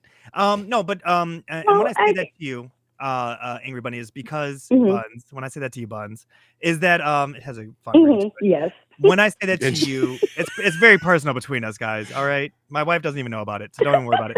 So when I say that to you, is I see these photo shoots of him with his, cosplaying as this person. And I feel like when you peel those layers was back, the perfect word to use. Thank you. When you peel back a lot of those layers, I have to say I'm kind of disappointed. I'm kind of disappointed in what I just witnessed being with him. And I say that because I really thought to myself, like, this is somebody who brought people together and believe in something, to then look at it like this was a bar crawl gone wrong. Do you know what I mean? Like, to see the lack of seriousness, to see him compare himself to civil rights activists and be like, do you think Harriet Tubman was an idiot? Do you think Malcolm X was an idiot? Do you think Martin Luther King was an idiot? Yeah. No. They were very about that life. And when I sit there and I listen to him, mind you, he's about that life, but there's this callousness and it looked like cheap shots that he really wanted. And if I ever look at something that's like a Baldwin or even Malcolm X on stage with somebody, I didn't get the buffoonery. And that's something I feel like really unraveled here today. Yeah, I feel like with someone like him, he is not, like, if he has layers, like, of whatever anybody's expecting of him, and the layers that that he'll only let you see the layers that he allows you to see. Right. If there are layers, we're never going to see it. Like, in all reality, I don't think anyone like that is ever going to be completely honest with the public about how they actually feel about something. I mean, the complete contradictions that were going on, like, I wasn't disappointed. I knew exactly what he was going to be when he came in to this, and that's why I think I was so excited to watch the show and every show. I love your shows, but I mean, it was basically, it was everything that I figured he would have been. I don't expect any more than what he's shown. Than the cosplay. That's what we're gonna get. Then the cosplay. It was, I mean, in the beginning when he was just like, we're just a joke. We were just a joke and we're not political. And then you talk about taking over school board meetings and seats of elected officials. Like, we're not a political group. And then all of a sudden you're like, well, I'm taking this, that, and whatever over in the state of whatever. I mean, which I found was really weird, because then he was just like, and then we could do it with all the places. And I'm like, and this is where, when you take states' rights, when these people talk about taking states' rights, like, they aren't talking about individual states choosing for themselves. They're talking about taking over individual states and being able to control the narrative. Yep. That's 100% it. I really, really appreciate your insight. And you are such a gem to have, not even just on the mic right now with us, but just in general, to see your comments and just to have this dance that we have in our social media romance. What is funny? My wife really does not know about us. So what is, I'm gonna get divorced. What is funny though, what is one of the things that I find really most intriguing is that, you were popping in and you were even fact checking and putting stuff out there. And like I said, you're really spot on. You really come correct. And that was the thing that maybe I was looking for more of a formidable opponent, and instead of this, whatever that cat fight was that he was trying to do with Ryan. But, it's one of those things where he's Joey Manarino. That Joey boy. And you want, whatever. The funniest part was, so like we said, Ian and I were getting into it while we were getting the show together, and he's like, we can't have a Joey Manarino. No. And I was just like, motherfucker. What? And I go, no, because it's not going to be, you're not going to, I want to give people rope, and either you're going to climb up or you're going to hang yourself. And I wanted to hear what he had to say, and I wanted to challenge what he had to say. Oh, here's my question. At what point in the show did you give up on that, Ian? Well, that's you see the moment when he started talking about how they were going to mobilize and do all these things, and how they weren't. It's something he said, and I said, so you guys who came from this Broadway play musical, and he goes, touche. I go, this guy's a fucking clown. Yep. I was like, okay. Because the moment he gave me my props and I called him out immediately, then he quickly realized that I was a threat. And then he quickly realized, okay, this guy came correct, And it's one of those things. It's a fact that just, I feel like it's a lie, that they named themselves after a Broadway song. And I'm like, this is not real, is it? For being what they are? I couldn't believe it when you told me that, honestly. I was like, no. Right. And I'm just like, this can't be true, but it's true. And then it's looking at, how the Proud Boys were. We didn't even talk about Gavin being, immigrant coming here. And then, which is wild to me that Gavin started Vice Media and then the Proud Boys. So you have this duality within this own individual who walked away and then Tarrio took over. But it just shows you the callousness. It shows you the lack of empathy. And then it shows you that it really is this conservative circle jerk, that it's just like, they're not bringing anything to the table. And they were the perfect fall for what this MAGA really needed. They needed them to throw to the wolves. And that's why I talk about Jeannie Thomas, because she was doing the same exact thing, which was well more connected. Oh, when he said he didn't know who that was, my God. I could feel your comment sections lit up. Yes. My fucking computer. Yes, I felt it. Yeah, okay. I felt it, Buns. I was like, Bunny's angry. But did you guys catch how he later said, like, literally 2 or 4 sentences later, he said, "Oh, I know personally that they didn't." I'm like, I thought you just said you didn't know who she was. Yeah. But Right. now you have personal I mean, information we all on knew how knew she Roger responded on Stone. January. Like, come on, man. But there's parts that I do feel that he also is trying to stay in good faith with his masters. And for that's one sure. of the The biggest people that just things that it's pardoned him. like, you know what I mean? He's not trying to put anybody in a position. And we know how that's going with Thomas and with Jeannie. So it's really interesting to Right. see how this kind of goes and plays out. But this is why I wanted to ask the question, what's 2.0?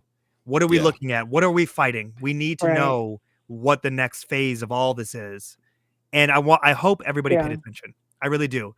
Because if this person wants to Yeah. run your city, your state, your Congress, you need to know what you're dealing with. So what's Right. the And this is why midterms are so important. No, and they special really elections. And special elections. Yeah. are. Yep. And special elections, small, local, your police chief, all of it is so important. Yeah. In the sense, because there are people like him who are running who don't care about your individual freedom. They really don't. So they may spout that they care about individual freedom, but he's got to know, I'm sorry, you can't be part of the Proud Boys and be all for individual freedom at all. Yeah. Yeah. Like I said, it's just At all. the weirdest thing for me is, and this is where I don't think he's a rational person. Like he's clearly got something wrong with him. I'm not gonna try to figure out what it is, but it's like, dude, you just got pardoned. Like, you literally got a get out of jail free card. Most rational people would be like, "Thank you, sir. I'm gonna go over here, keep my happy ass quiet, live my life, and thank God that I'm not gonna be in prison for 22 years." Like, the dude literally was only out for weeks, and he's getting arrested for basically assaulting people. Yeah, he has a pen pal. He has somebody in there that he wants to see. That's all it is. That's all it is. Yeah. Thank you for not asking those questions. Do you have a pen pal? Like, you know what I mean? It's like, no, I'm not even interested. I don't want to know who you're making the juice with in the toilet. I'm not interested. I don't want to know. I don't want to know. You know, that's a prison joke, guys, because it's real. It's real. But no, it's, you know, it's one of those things that, you know, I'm gonna sit with this. I'm gonna sit with this. I'm gonna process this. I'm gonna digest it. I'm gonna probably do more thinking than Tarrio's ever done about any thought, you know, in general. And I'm gonna reflect on this. I'm gonna rewatch it. I'm definitely gonna watch you, Ryan. That's gonna be the favorite part. I think watching Ryan think. Yeah. Watch him sink into a seat and grab things. Yeah, I would say let's start a drinking, you know, game where you take a shot every time I roll my eyes, but you know, we don't want anybody to die. No, we'll be wasted at Kamala. So, okay, we would literally be wasted at that point on. It's like, here we go. Yeah, there was a couple of big eye rolls. So good. It's so good. Yeah. Well, Bunny, thank you so much. Really appreciate it. It's good to hear your voice. Yes. It's good. You know, you really bring a lot to the show. We love you too. You bring so much to us, so we really appreciate you. Thank you so much, and save the number and you call you back guys anytime. do the same, so. For sure. Thanks, Bunny. Have a beautiful night. I will. I'll talk to you guys later. Okay. Stay safe. You too. Bye. All right, everybody. So I think we're going to be done taking calls for tonight, but just wanted to thank Angry Bunny and my big brother for calling in. We really do appreciate all your support. I think a lot of, if you're a fan of this show, then I think you anticipate it being somewhat of a shit show, knowing that I would probably lose my cool once or twice. Like Ian said, I think we got what we expected out of this. I honestly actually expected a little bit more of a good faith conversation with him, but I was hoping. Yeah, but it was evident pretty early on that wasn't going to happen. So then it just kind of became, okay, now I just want to get my talking point or, you know, my clip out and call it a freaking day. And that's pretty much where I was with it at the end. But we talk a lot about Democrats not fighting the fight. And Ian and I went back and forth about doing this show quite a bit. And that was kind of one of the things that we both kept settling on was we got to take the fight to these people. Yeah. And, you know, like everything, you learn something from every battle, every fight, you know, how to handle it better next time, things like that. But I think with this, you know, I'm not going to speak for Ian, but for me, he acted pretty much the way I thought he would. Like I said, I thought we'd have a little bit better conversation, maybe around January 6th, but Once I realized that wasn't going to happen, then I just kind of gave up on. I kind of fell into my normal role, I guess we'll say. But yeah, just before we get off, I think my positive today is that I have an awesome podcast and business partner that can pick up the slack when I have to hit the mute button for a minute and collect myself. So I'm very, very thankful for you, brother. And like you said, man, it's you and me till the wheels fall off this thing. So it's like Outcast, baby. We on our Stankonia. Don't even worry. That's about right. It. I started a thing today. I said, this is the Elon Musk was crying about the cars getting burned in Vegas or whatever it was. And he's going on his little crybaby tour. And I was like, he keeps talking about, I thought the left was about empathy and tolerance. Like, no, bro, we fired them. They're collecting unemployment now. We've started a new movement, and you might want to consider this our attitude era. Yeah. Like we're not playing nice anymore. And I challenge you, I'll post this video of Jasmine Crockett. Jasmine Crockett went out and said the exact same fucking thing that I've been saying almost word for fucking word for 2.5 years. She's a fan of the show, guys. She's paying attention to Ryan. I mean, she does follow me. Shout out Jasmine Crockett. It's like we love Crockett. But I never tag her or anything because I don't ever expect anything from her. But she does follow. Yeah. But I support her because I support what she's doing. I support her voice. I think her, along with a handful of other Democrats and liberals and even an independent, are out there fighting the fight that needs to be fought right now on the legislative side. And why I hope that maybe one day I can get into political office. Maybe this is it. Maybe I'm supposed to be an influencer on the outside, and I'm okay with that. Maybe this is just my role. And I look forward to continuing to play that role, with Ian for you guys, because this is going to be, I think today is literally the 60th day or 61st day, because 28 days last month, but we're 60 days into this presidency. Why it feels like it's been a year, it's only been 60 days. Yeah. So bear with us, like I keep saying, take those mental health breaks. We got to show up to these fights though. And I think in a very small way, Ian and I did that tonight. I enjoy pointing out the hypocrisy and the fact that they can't answer simple questions. They like to talk about policy, but they can never talk about policy. Yeah. So, again, very thankful for you, brother. Very thankful for all of our supporters, everybody that's been downloading the show, not just here, but in other countries. I've seen an uptick in our downloads in other countries. So clearly everybody's starting to pay attention to what's going on here. So we are the fight. We are the opposition, and we understand our position, and we're showing up. And if you guys tuning in, if this is your first time seeing the show, we're showing up. Yep. We're not backing down. Ryan and I have talked about it, how we do fight. Ryan is on Twitter. I don't do Twitter. I'm dyslexic. I don't care. It means nothing to me to write words to people. I'd rather have them here where they can deal with me personally. And if they have the guts, he did show up. Yep. He clearly had people in his room. So he had his little, his boys with him. He had his boys in his room with him that were off camera, but Ryan has his boy right here. Yep. And I'm showing my face, and we're showing up. And that's the one thing I want you guys to know when you walk away, knowing that you're going to come hold the mic. We show up. We're not backing down. Nope. And we literally are going to bring the fight every day that we can. I've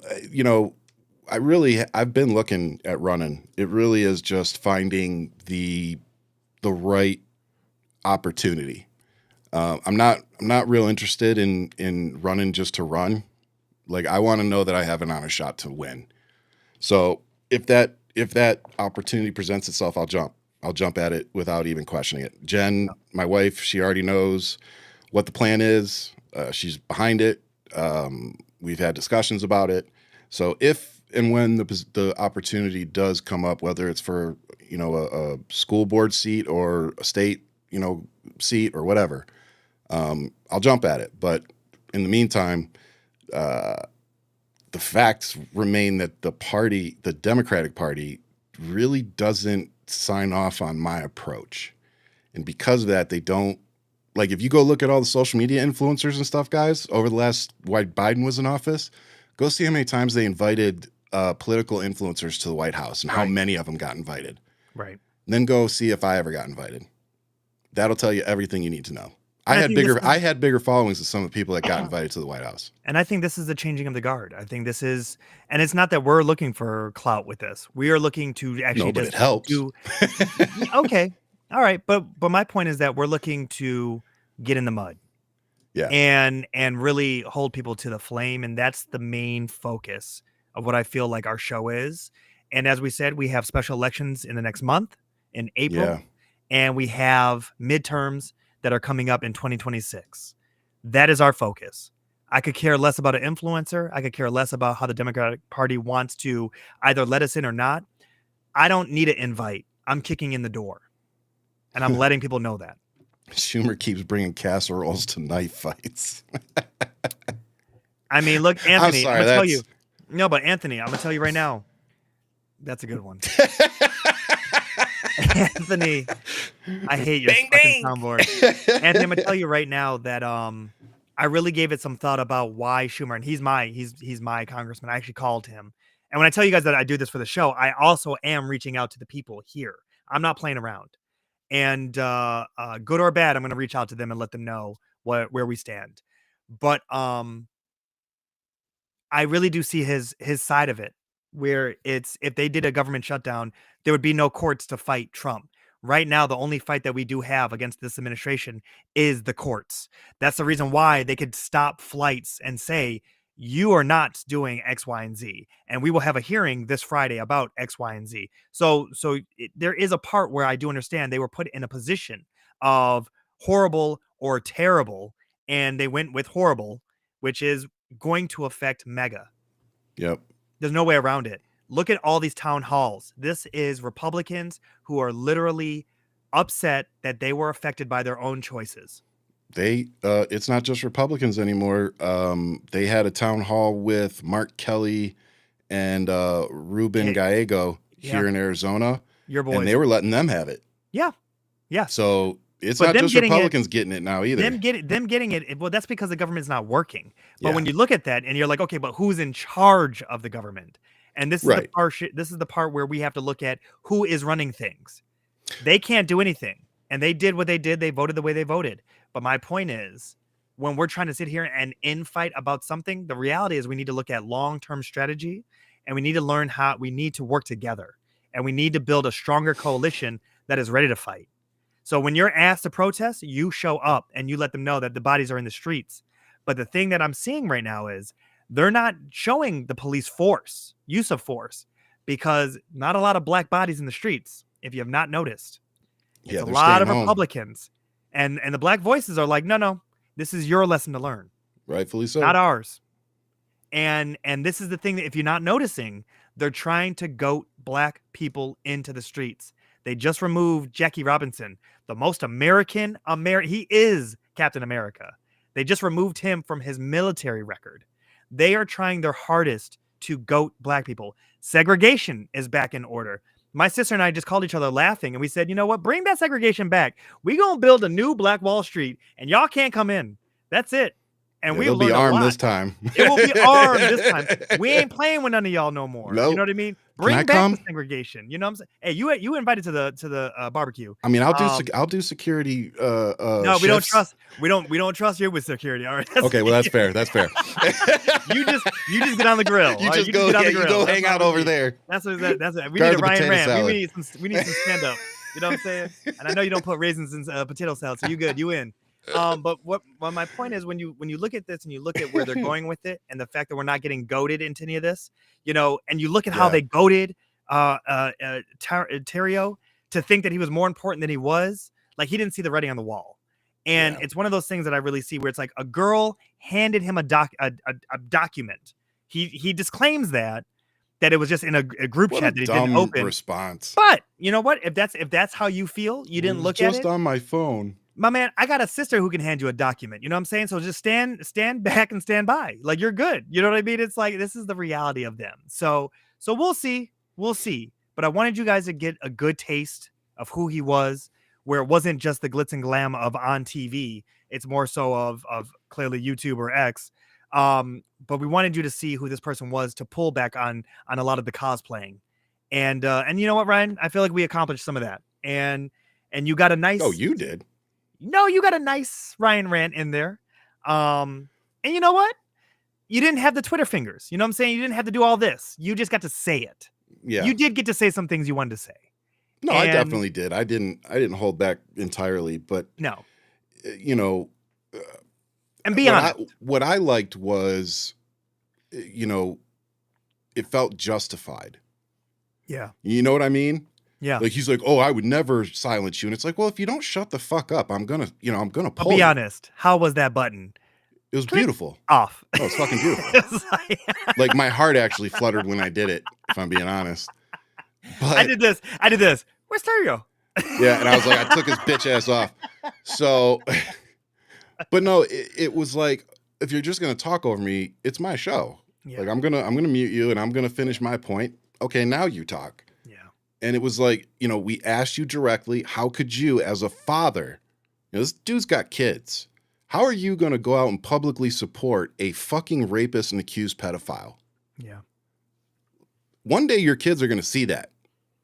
And as much as you guys want to try to, you know, say it was a bogus judicial court or juries or whatever, 2 different juries called him a rapist. Yeah. The judge in New York came out and said, yes, he is a rapist. Under our state laws, he is a rapist. Yeah. So and you guys can sit there and say it's not accurate, it's not real, but the reality is, yes, it is. And if the same people that want to believe one sentence out of a diary about, oh, taking showers with my dad, not sure if it was appropriate or whatever the hell the sentence was. It's like you guys took that and ran with it for 4 years. But when it comes to Donald Trump, you guys took Hunter Biden's laptop with, you know, pictures of his dick and, you know, pictures with hookers and whatever else it is you found on that laptop. But yet you still voted for the convicted felon, the business fraud, the rapist, and the accused pedophile. Yeah. That's the reason I'll never be able to just get down with anybody that supports Trump. I can't get down with anybody that even remotely. The two things that he said was, I don't like his character. It's not what I voted for. And it's for his policies, but I don't know his policies. So when you just listen to the argument of it, we could just shorten the entire 2-hour episode that we have here. You know, when you listen to his argument, it was concepts of a plan. Mm-hmm. There's nothing there. So this whole little, you're happy that a woman got shot because she's MAGA. That's the only reason. You literally just showed to us that you voted for somebody you don't know anything about. You don't agree with who they are, you know, and you can't cite one policy that they actually stand with. And you said you were in prison. I'm pretty sure that people can talk in prison. I'm pretty sure you can get news when you're in prison. Matter of fact, when I talk to my brother and he tells me what's going on from prison, he gets the news. It's like you got more time than most people to and you clearly didn't use it. You know what I mean? You clearly didn't use it. People get masters in prison. People fight their own case because they look at their case again, over and over again. So it goes to show what's there. But he's an individual that you could sell a bridge to, is what I really got from that. And you know what? Trump it did. Is what it is. You know, he did. He sold him a bridge. Anyway, give us your positive. We can get the hell out of here. Man, this right here, you know, you can't do the same thing as me. No. It's not you. It's this. When you put it like that, it's watching this show grow, watching you put in the work you do, watching you still be a really amazing father. I love turning the knife on you. You know, the same shit you told your kids, I told you, using the same argument, and you just write dick to me. It's just amazing. You know, I love the partnership. Getting to finally hear Bun's voice, and now I know what she sounds like. Yes. And hearing Big Bro, you know, I see the progress of this show. And one of the biggest things is that this shows me that we're doing the right thing. Yeah. And you guys, if you haven't, hit the like, subscribe, notification. We are here every Wednesday night live. We cut up clips. We're getting better at cutting up clips and getting it out there. But chime in. We want to hear from you. We want you to call. We want you to be engaged. We want to hear your voices. The focus is to build community. And this is my positive. We are building community. For sure. All right, everybody that hung out with us for over Real quick, 2 put hours. up Angry Bunny's message. I just want y'all to see that. Where's it? Bop. Give that a shout out. It was a shaky voice. You made me nervous. Love you, Buns. Get some rest, girl. Get some rest. She's wiping off the inner thighs right now. Like, love you guys. No, but like we said, thank you for the support. Thanks for watching this shit show. That was Enrique Tarrio. I actually had a blast, all things considered. So make sure, like you said, hit that like, subscribe. Appreciate the support. We'll start all of Ryan's haters, make some more art. That shit is great. Okay, I want your trolls. Make some more art of Ryan. Best of. We'll do a segment. You know what? Actually, yeah. If you guys, we do need to do a best of the trolls. Yeah. But with that said, I'm gonna leave you as I always do with much love. Keep fighting. But whatever you do, make sure you stay safe out there because these people are fucking crazy.